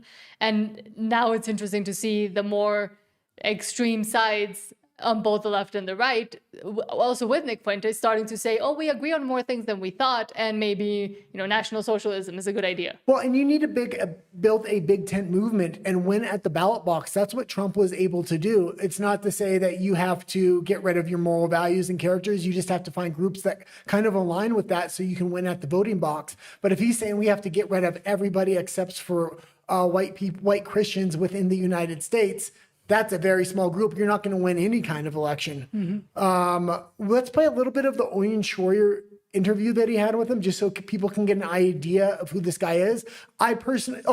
One more thing about him. He was at January 6th. Things got violent at January 6th with him. He was one of the few protesters that actually did get violent that day. He was thrown in jail. He was exonerated by Trump and let out like every other January 6er.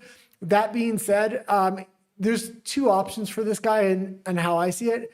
Either he was radicalized because of January 6th. He spent 4 years in jail awaiting to be let out. So maybe that's why he's so in your face with his tactics. Or the other option is he works for a 3-letter agency. We do have a clip in just a moment after this Owens Schroyer interview, which raised a lot of questions about him as well. Joining us from his studio. Jake, I would just, I guess I would like to start the interview like this. Obviously, you took an issue with some of the commentary from me the other week, so I said, come on the air and state your grievances, and we'll have it out like men. And so address the audience and give, clarification that I'm not a Jewish paid plan from Israel, as many people alluded to, not a bad actor. I spent many years in prison as a J6er, as a patriot for this country. I wasn't paid on January 6th. I wasn't paid while I was in my prison cell, rotting away for 4 years and 6 days. I wasn't paid for Dearborn, Michigan, which, Myron Gaines, if people have $7,000 from Netanyahu. It's preposterous and illogical. Somebody that's been through the breadth and the depth and the length of sacrifice that I have for my country to then turn around and just try to, throw dirt on my name and say that all of this is because I have some type of subversive plans or goals. I'm just a patriot standing up for the things I believe in. And, hundreds of millions of Americans that watch those videos from Dearborn also stand beside me in all of these things I believe. So let's not throw, dirt on this fire. And as he goes on, it just seems like he's trying to use all these trigger words. Oh, the CCP, China, Hamas, and he just throws these in and goes on these rants. And Owens Schroyer barely has a chance to get 2 words in throughout that interview. I mean, it's mainly Jake Lang talking, and he says all the things that you would really want to get young men to kind of attract to him and get out to these protests to potentially get violent. I don't trust this guy. I'm not saying he's some kind of plant. What I am saying is maybe he was radicalized in prison because he spent 4 years in there because of this January 6th thing, and now he has an axe to grind. But he's extremely radical, and I don't think it's helpful for the movement at all. And I would be very interested to see what other people or content creators say. He's definitely going to get more and more notoriety from himself because he is holding these in-your-face protests. And it's almost like if he's successful, he's going to be the counter to Antifa.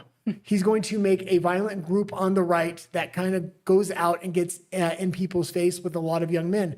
And I don't think it's good for the movement at all. And right now, if only one side's projecting violence, which is Antifa, it's really easy to take that energy, take it to the ballot box, and get people to vote against that. Mm-hmm. And it is interesting also about not just the polarization and being discerning about the people that you either follow or listen to, or understanding what they actually mean, what the consequences of what they're suggesting could be. And that is critical thinking that each and every single viewer in person has to do, as well as the content creators. I'm not saying not to platform people. I continue to say, let Nick Fuentes have his debates and let him have his day in the sun, because that way you can actually understand and go against the points that don't make sense of what he says. Same with this guy, but with this guy in particular, I forgot what I was going to say. Oh, with this guy in particular, he does seem to be going down a route, at least from what you told me and the few things I've seen, of identitarianism, which is exactly the opposite of what the conservative movement or the MAGA movement was essentially about. Yes, there is a lot of talk about Christian nationalism and how white it is and etc. But as you say, that doesn't actually benefit the movement and getting more voters out to actually vote. That would make people turn to the other side. So that's not good. Yeah, and I will say this. I'm just going to restate this. If people do go watch this guy, I do recommend the Owens Schroyer interview. It was really enlightening to actually see this guy in his own words and say, I would normally agree with some of the things he's saying, but he's taking it to such a radical end. I don't agree with him, and I really don't support him in a lot of things, but I would say he does have the right to speak, and if he wants to slap bacon against the Quran, that's on him. I just hope he doesn't get a lot of young men to come out there with him and have protests turn to violence. Oh, I remember what I was going to say. A lot of people were laughing and continue to laugh at the idea of the woke right, or what James Lindsay was suggesting, but I think a lot of people didn't understand until now that we're seeing more and more people actually become more woke right in a way. What James Lindsay, at least from what I understood, was trying to say is that this identitarianism and this focusing solely on identity and on how you've been victimized by it, which is essentially what the left does, is now what some people on the right that are trying to go against it but trying to use the exact same tactics are doing. And that is what was meant by woke right. Even though it's a concept a lot of people laugh about, we will continue to see this identitarianism and victim, oppressor, oppressed dichotomy come out from the right. And that will not help because we've seen where it took the left. So why do you now want to put it on the right? Well, yeah, and I will say this, there is a good podcast I typically talk about a lot on the show because they take very interesting subjects and they always I'd love to have them on. And they always use statistics. The podcast is called Base Camp, but they did an episode recently that I actually didn't watch. They're very smart. It was called with the research. It was called Hitler is a Hipster. Well, we can't say the H word. Well, they went into why the Mustache Man was actually extremely left-leaning. They used all historical facts, all statistics, and they put it in the video. The video got banned off of YouTube.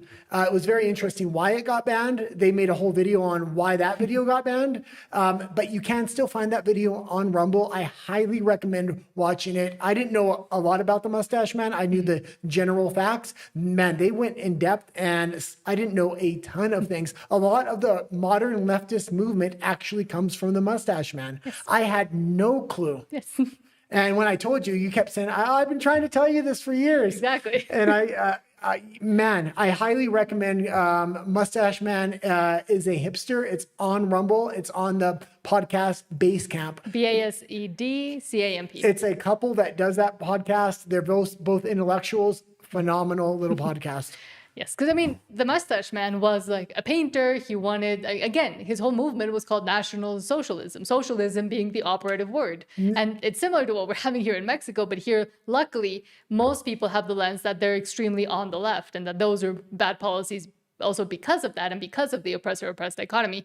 But a lot of people also don't know that a lot of other dictators are also coming from a nowadays, or what would be within the overtone window right now, on the left, ideology and ideals and things that they wanted to propose and that they wanted to implement in a dictatorial way are the same things we're seeing now from the left, but they were also all the way back then on the left. Yeah. Like Mussolini, for example. Yeah. Well, I would normally say it's kind of important to kind of look at these socialist movements that are happening because AI is really coming up. And in the next couple of years, if what's predicted from the tech sector actually happens, where over 50% or more of the jobs are actually lost, some form of socialism is going to be needed even just to maintain society. And I hate to say it, right now it's not needed. But if what's predicted by the tech sector happens and half of society or more there's not a job for them, we're going to have to take another look at socialism and say, how do we actually do this, but actually protect freedoms of individuals here?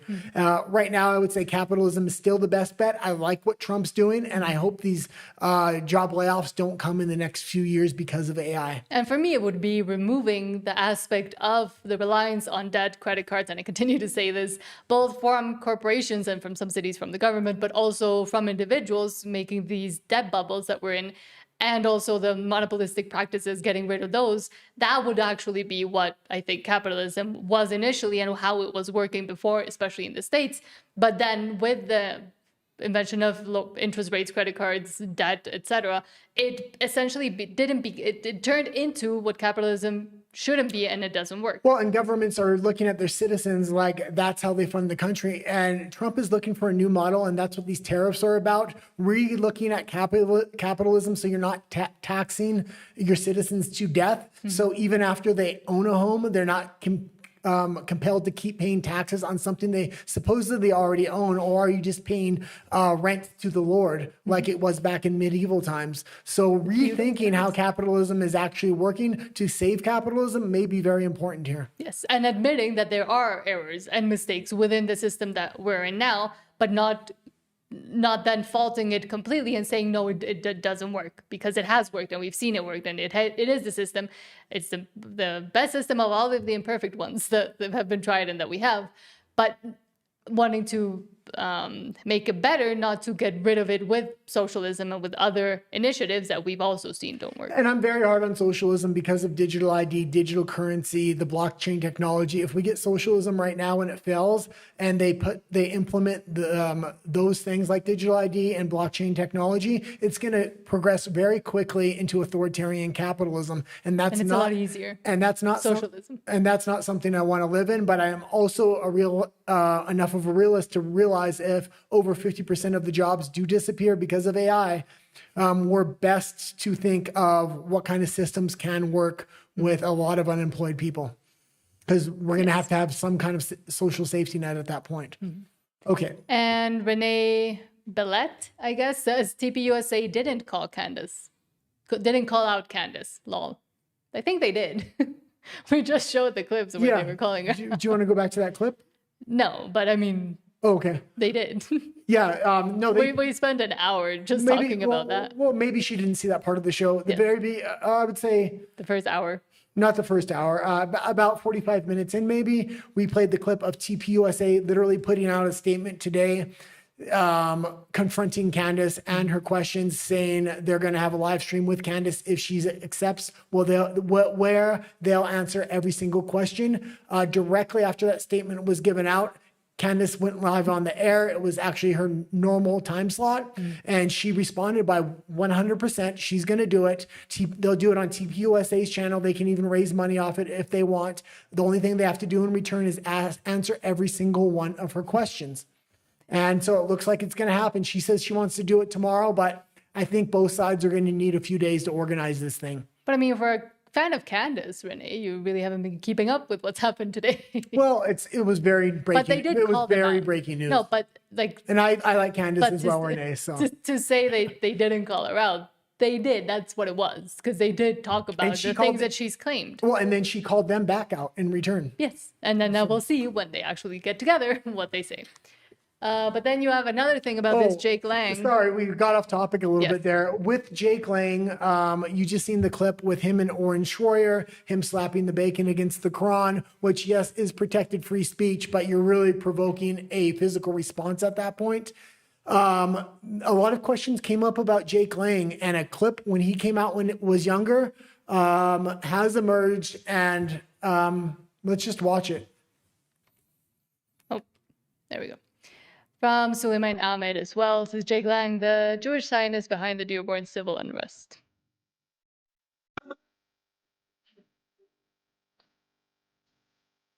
Hey, babe. I don't think we can have music. I don't want the YouTubes to you, man. And that's the same gentleman we just seen. He's in Israel, obviously kissing the wall. Okay, that's pretty good for that. That being said, but he does say he is Jewish, doesn't he? Well, no, he was. It wasn't. I don't think he was up front in the beginning. People uncovered this video which There's always a video. This There's is always just a not him video. kissing the wall. I mean, he's fully done up. He's obviously would have to be Jewish at that point. And this is what raised a lot of questions because now he's saying he's a Christian and he wants to go after AIPAC, and he doesn't agree with AIPAC being there. Then that video emerged. He addressed this on the Owens interview, which was very interesting. What he said was, well, my mother's Jewish, and this was when I was a lot younger. We just went over there on a family vacation. It still doesn't really all add up to me. That being said, fair enough. He can be Jewish and he can be Christian and still support Israel if he wants. That's a completely fine stance to have. That being said, he's really going after Israel within the United States now because this video came out. The only way I think he feels that he can defend himself and continue to grow this movement that he's trying to make is to go after Israel. But man, I don't think you can trust him. And I think that video right there kind of shows that. At least I wouldn't. And I do think that infighting between, and the whole IDS, Israel derangement syndrome, that a lot of at least influencers, content creators have and have put onto a lot of other people, it doesn't help to have, again, this same infighting, be it between Jewish people and Christians or Christians and Catholics, etc., because it moves away from actually being able to get more people in, which is what you should want. Normally, I would say that if this was a normal guy, but when he's going to these protests, there is violence. He's provoking violence. He's putting himself in these situations. He's asking for America First supporters to come out and support him, potentially in violent protest. And then you have a video emerge out of Israel and you're wondering if maybe he's financed to kind of undermine the movement. And I'm not saying he is. I'm saying it just definitely raises a lot of funny questions when you're that radical. If he wasn't that radical, I don't think I would have as many questions. Mm-hmm. But again, do you think it's useful to have this infighting between religions when actually the target is a lot bigger and different? And also from Basecamp, they debunked a bunch of the things Nick Fuentes has said because he's Catholic, but at the same time, the Catholic Church has had almost even more involvement within U.S. politics and entertainment than the Jewish people have. So that's my question. Like, why just pointing at one? Why not unite and actually continue to build the movement that includes the Western values that everybody's values so much? Well, it seems to me that the left wing in the United States has been able to successfully use identitarian politics to capture all these different religious groups, except for the Christians. That being said, I would say the Jewish people, even the Muslims and the Christians, have more in common with each other than they do with the left. I would actually expect a natural voting bloc of religious groups that are different but have some things in common to actually vote with each other rather than with the left. And I think Donald Trump was actually able to make a big tent organization where a lot of groups that normally wouldn't be together kind of came together for the best of the country. But now they're seeing that Trump is leaving and the vie and fight for power has started. It started about a year ago almost when he became president. And I think it intensified with Charlie Kirk's assassination. Yeah, how we're going to get a winner for this is on the next major election. And I'm not talking the midterms, I'm talking 2028. If this infighting continues all the way until 2028, the Democrats are going to have a real shot here. And the Democrats are probably funding a lot of these groups. Now, I don't know which ones. I've mentioned a lot of them: Candace Owens and her husband, Nick Fuentes, J.D. Vance and Tucker Carlson. And there's about 6 more. But it's almost guaranteed that the Democrats are definitely funding a lot of that. A lot of other outside interests are funding different groups, and they're all undermining each other. Mm-hmm. None of them are going to actually win except the Democrats if they continue this. And Rafa says, I don't think Judaism is much better than Islam, to be honest. But again, the same thing could be said about Catholicism because they ultimately look up to the Pope and to a different entity than the country that they're in. And that is why the American founding fathers were against Catholicism and against the influence of the Pope and the Church within the U.S. And the same can be said about all of the other branches of Protestantism and Episcopalians and the Mormons and etc. Not the Orthodox. But even with the Orthodox Church right now, they're going in a really interesting direction where they're wanting to essentially form the exact same thing as the Vatican Church, but elsewhere. So in Russia. in Russia. So all of these different religions that are infighting with each other, what's important for the people and is to have that faith and to have that grounding moral foundation. Yeah, but the interesting thing is and for it to not be man, but you can find something wrong with each religion as well if you want to. Yeah, it's interesting. Catholicism within the United States, because a lot of them actually break from the Pope. But then the question comes: Are they really Catholics, or are they just some kind of new denomination if they want to have a schism? That being said, I do like a lot of the foundational values within Catholicism, within Christianity, and especially the Orthodox Church. That being said, the Pope is creating a globalist type of organization within Catholicism, which is very left-leaning. And then the Protestants and Episcopalians, etc., they have also been captured by wokeness in a lot of different denominations as well. There's something wrong with all of them, but I think the main thing is that having faith and having religion allows you to not be consumed and controlled by either the government or by your own vie for power or vie for ego. Well, and I would say Rafa was saying he distrusts Israel as much as Islam, and I would say I don't think a lot of the West looks at it like that, mainly because of the type of immigration that came from both. When Israel was immigrating, it was a lot of families, or they brought their families over, so it would be man, woman, and child. What's happening with Islam, especially in Europe, it's military age males being flooded in without any families, with an explicit purpose to take over the country. Well, what I'm saying is it's going to be far more radical when it's young military aged men. If Jewish people came in, only young military aged men, it would be viewed very much the same, I think. Especially now in today's context. The thing is, the Jewish migration happened a lot earlier. So even though I don't agree with a lot of migration coming into a lot of these countries, some countries need it, like Canada. If you are going to have immigration, you don't want just military aged men. You want families. But also those families being compatible with the values that are already within the country. Yes. And that is where, yes, Judaism, especially Orthodox Judaism, has some things that are not compatible with the current values of the West, but I don't know the denominations, but the more Jewish light, they have been in the States and have also helped form.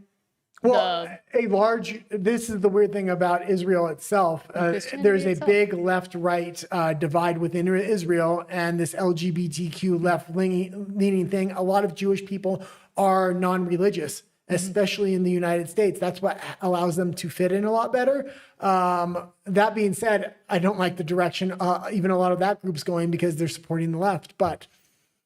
And Rafa says Judaism has harmed the West more than Islam, but in a more clever way. Islam is more savage. Yeah, I would say it's very much. But even with from that same base camp investigation of what Nick Fuentes was saying, Catholicism has also infiltrated and harmed politics and the entertainment industry and funded a lot of other things that you could also say that are harmful. What I'm saying is I'm not religious myself, so I'm not for any of these. I'm for people having faith and having that higher power that can't be controlled by the government or by themselves. Well, you also have to think, if you're Jewish, it's a chip you're definitely going to play, which is to flood young Islamic immigration into countries, young military-aged men into countries. If you're Jewish? Huh? If you're Jewish? Yeah, if you're Jewish, you're going to want to promote young military-aged men flooding into these countries, because anytime the animosity is pointed towards the Jews can just point at the radical Islamicists. And because they're young and they're going to be more prone to violence because they're young military-aged men, it makes the Jewish community look a lot more. Makes them look a lot better in comparison. It takes a lot. But I would say it takes a lot of heat off of them as well. But I will say again, on that compatibility, in my opinion, scale of Judaism versus Islam within a Western context, Judaism does fit in a lot better than Islam does. Let's kind of move on, because we did have a lot of stories. Yes, and we have like 15 minutes left. Let's move on to something completely different from Marian Alfwall. And that beginning segment with Candace and Jack Lang, that was all the chisme, yes. All the gossip. Now we're going to get into the actual politics. The normal news we usually do. From Mario Nawfal, the end of the old internet, Australia's new rules push YouTube into global compliance mode. And there's also been some really interesting, weird things going on with YouTube. I don't think we were going to talk about it today, but we can talk about it on Friday. You're seeing a lot of these platforms being forced into global compliance with UK laws, EU laws, and Australian laws, as well as Canada trying to implement laws saying you have to change your platform for our country. When that's the case, very often it's a lot cheaper for these platforms to just change their base platforms. So even in countries that you don't have to necessarily comply, like the United States, they create a different version of it. So the platform that was built has built an empire on anyone can upload, anyone can watch. It's about to auto-eject every Australian under 16 by December 10th, a forced logout heard from around the world on YouTube. At first, Canberra spared YouTube, treating it like a digital library instead of the world's biggest attention casino. Then lawmakers changed their mind, and suddenly Google was staring down a $32.5 million fines per violation. Even Silicon Valley knows how to do math. And what YouTube's parting shot was, they said that this will make kids less safe. Yeah, and this is not just with this one law in the UK. There's literally $100 million fines being levied out against Google, against Facebook, against YouTube in order to get them to change their TDS. Is it called TDS? What? Okay. On YouTube, is it called TDS? What is called TDS? What's called TDS? Like, what are you talking about? YouTube. I was trying to find something. Terms of service. Yes. Community guidelines. Yeah. Depends. But yes, terms of service usually. But meanwhile, the government says if YouTube admits its logged out mode is unsafe, that's YouTube's problem. Australia just created the first national no teens allowed social media zone. Meta, TikTok, Snap all folded early. Only Reddit and Elon's X are still holding against it. But this doesn't just stay in Australia. Regulators in Europe and parts of the US have been waiting for someone else to jump first, and Canberra just cannonballed into the pool. And okay, you can kind of stop there, but it's very interesting that X is kind of saying, no, we're not going to do this. They're trying to stand up against this. The problem is the next article. The next post? Yeah, the next post. Hold on. From Concerned Citizen, meanwhile in Australia, quote, Commissioner, you have exempted Blue Sky from your under 16 social media. So why is Blue Sky? Blue Sky, if a lot of people don't know, because it's not a well-known platform, it's basically like Twitter. I mean, X is for the left. It's about 80 to 90% left-leaning. Commissioner, you have exempted Blue Sky from your under 16 social media minimum age restrictions. Yet Blue Sky is almost identical to X, as I understand it. It currently allows 13-year-olds or younger people saying they are 13 to sign up. They have no age verification. Do you understand, Commissioner, you have an obligation to discharge your duties without the perception of political bias? Your decision to exempt a left-wing hangout and include a conservative hangout, X, looks like political bias. Blue Sky has not been exempted from. They present a very low risk. They have actually identified themselves as an age-restricted social media platform. They probably have 50,000 Australian users, a very small number of young users. They're building up their age inference tools. They're a very young company, and what we've decided. So we don't want to hurt them because they're a young company that agrees with our ideology, is what she's saying. I mean, this is absolutely ridiculous. If this is a law with the whole country, which number one, if you watch this show, you know I definitely don't agree with this law. But if that's the law of the country, it should be equally implemented on every single platform. What they're wanting is to leave this alternative open. But also Blue Sky is gross, and it has been shown to have a lot of corn on there and PDF, weird lefty stuff, and PDF stuff as well. So decided to do. I mean, we're talking to a range of companies that could be age-restricted social media platforms, whether it's Yubo, whether it's Yoke, whether it's Lemonade, other ones that we know we're going to go to. But you missed the opening statement where I said our focus, well, one, these assessments that we're doing are voluntary. It is up to I don't have specific declaratory powers in terms of who is in and who's out, so I can't say anyone's exempted. It's up to the legal teams of those companies to determine whether they're in or out. Where we will focus our compliance is where the vast majority of young people are, for the purpose. Yeah, and what we also seen is we're seeing this alliance between the EU, the UK, Australia, basically the Commonwealth countries kind of coming together and going after the United States social media sector because they liked where it used to be, where it was extremely left-leaning. But now the culture in the United States is changing, especially with Trump in office. And he's kind of supporting these social media companies to take a stand. And they're trying to break these social media companies. And they want to kind of build up the alternative social media companies that are willing to have this left-leaning ideological bias. And Rafa says, Blue Sky is full of fans of the kindergarten. Exactly. And most people know that. And that's where they went to when X they started being less friendly to them. Well, and a lot of people would say, well, X is right-leaning, but it's not. When you look at the statistics, before when X was Twitter, it was actually 70% left-leaning, 30% right-leaning. After Elon Musk took over, and to this day, it's almost a 50-50 split. It's one of the few social media platforms that is actually a 50-50 split. And also because a lot of people, after they went to Blue Sky and saw, or what was the other one? Mastodon?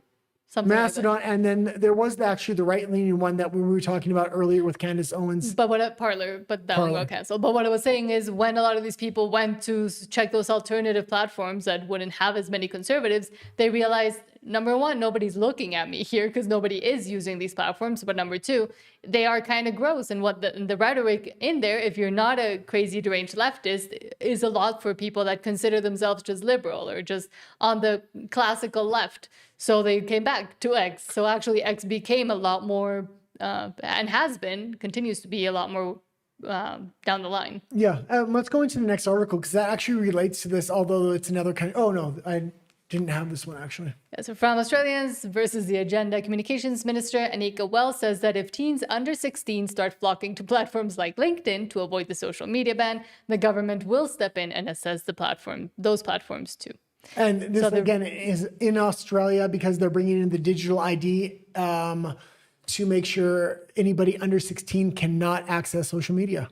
And LinkedIn is currently an exempted platform because of professional networking. If everybody ends up on LinkedIn and LinkedIn becomes a place where there is online bullying, predatory algorithms, targeting of 13 to 16-year-olds in a way that is deteriorating their mental and physical health, then we will go after LinkedIn. And that's why all platforms are on notice. We have to be agile and dynamic because that's what big tech is. So this just goes to confirm the last clip that we just shown. They're going to go after right-leaning platforms. She says... LinkedIn, yeah. It's not right-leaning.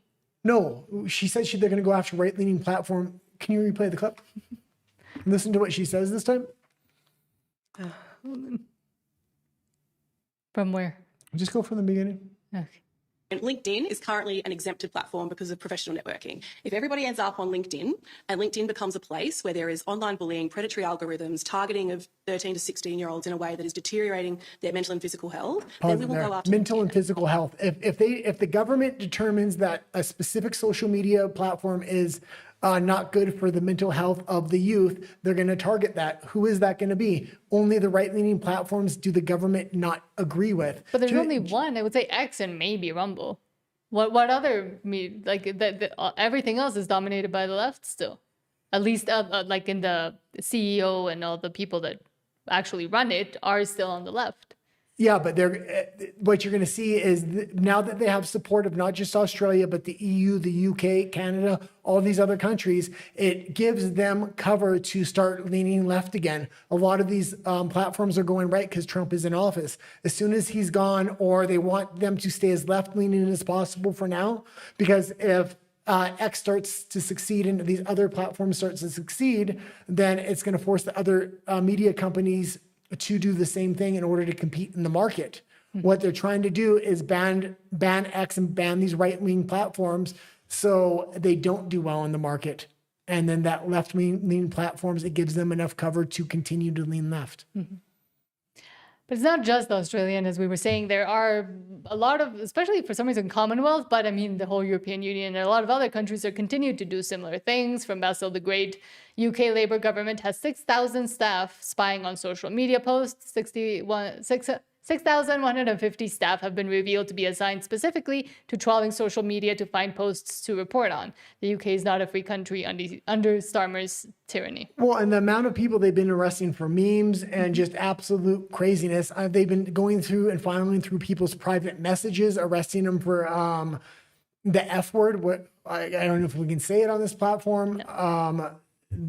Not the typical F word though. FAGG. Yeah, no. Yeah, okay. Anyway. YouTube will get angry too, but again, hopefully the Mexican government wouldn't come and get us. But that's the crazy thing, the control and the coercion of the people and the actual laws that are now being implemented, which a lot of people, I mean, they told me I was crazy when I suggested that they were going to put this into law and actually enforce it, which now they have the capability to. It's going to keep rolling and continuing.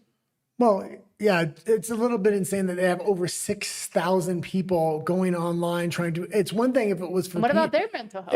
It's one thing if it's for PDF files or an actual crime. Yes. But because you're using banned words and they're basically going after free speech here and trying to quell the masses. And to get people to self-censor as well. Okay. Do you want to go into the EU? Yeah, you can just play the first one and then we'll kind of skip ahead. From Lord Bebo, Ursula von der Leyen started to give ultimatums to EU members. So she's the president of the European Union.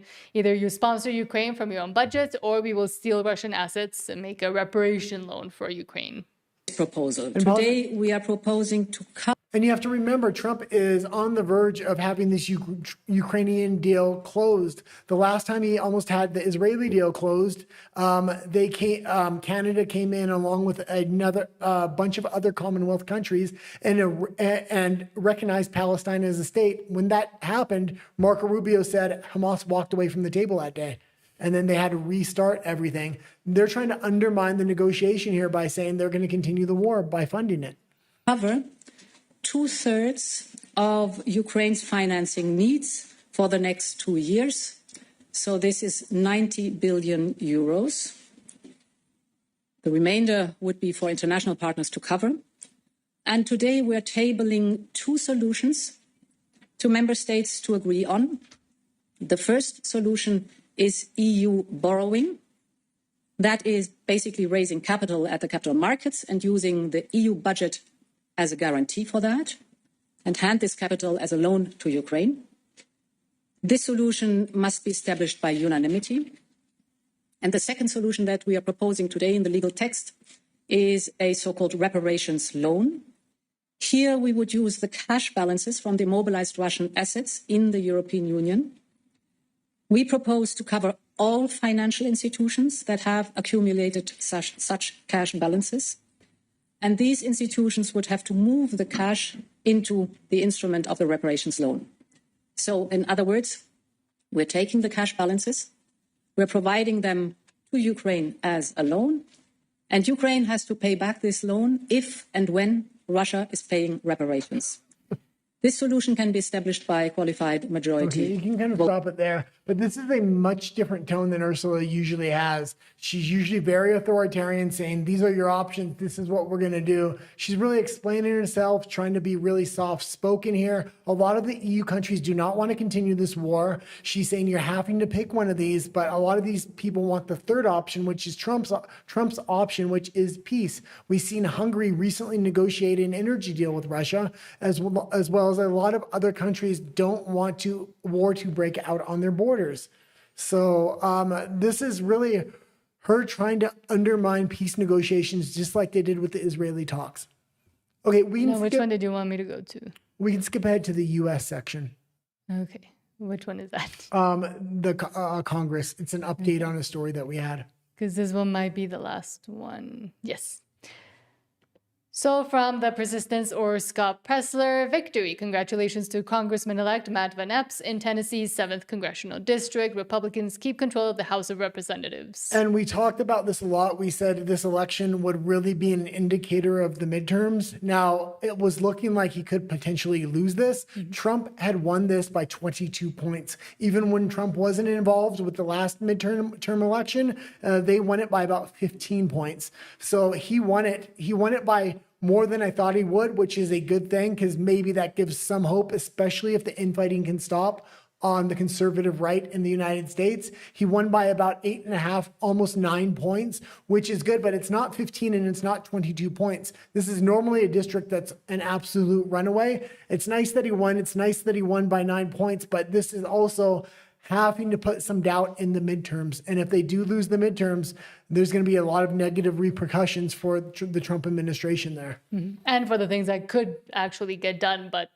won't be able to if they don't continue with or gain a stronger hold on the one that they have. Well, I was almost hoping they actually lost that election to really wake up the conservative right to saying we need to put these skeletons to bed and really come together for the midterms. With a win like this, because he won by almost 9 points, it's just enough for them to kind of ignore it and then to keep going on and keep infighting and making the same mistakes. This was a special election, but again, I've been saying this whole episode, yes, stop the infighting, but they should have been concentrating everything they could on the upcoming midterms instead of continuing with the infighting. And even if you disagree, and it's getting bigger and bigger. Even if you disagree with Trump, just look at every other nation, whether it's the EU, the UK, Australia, Canada.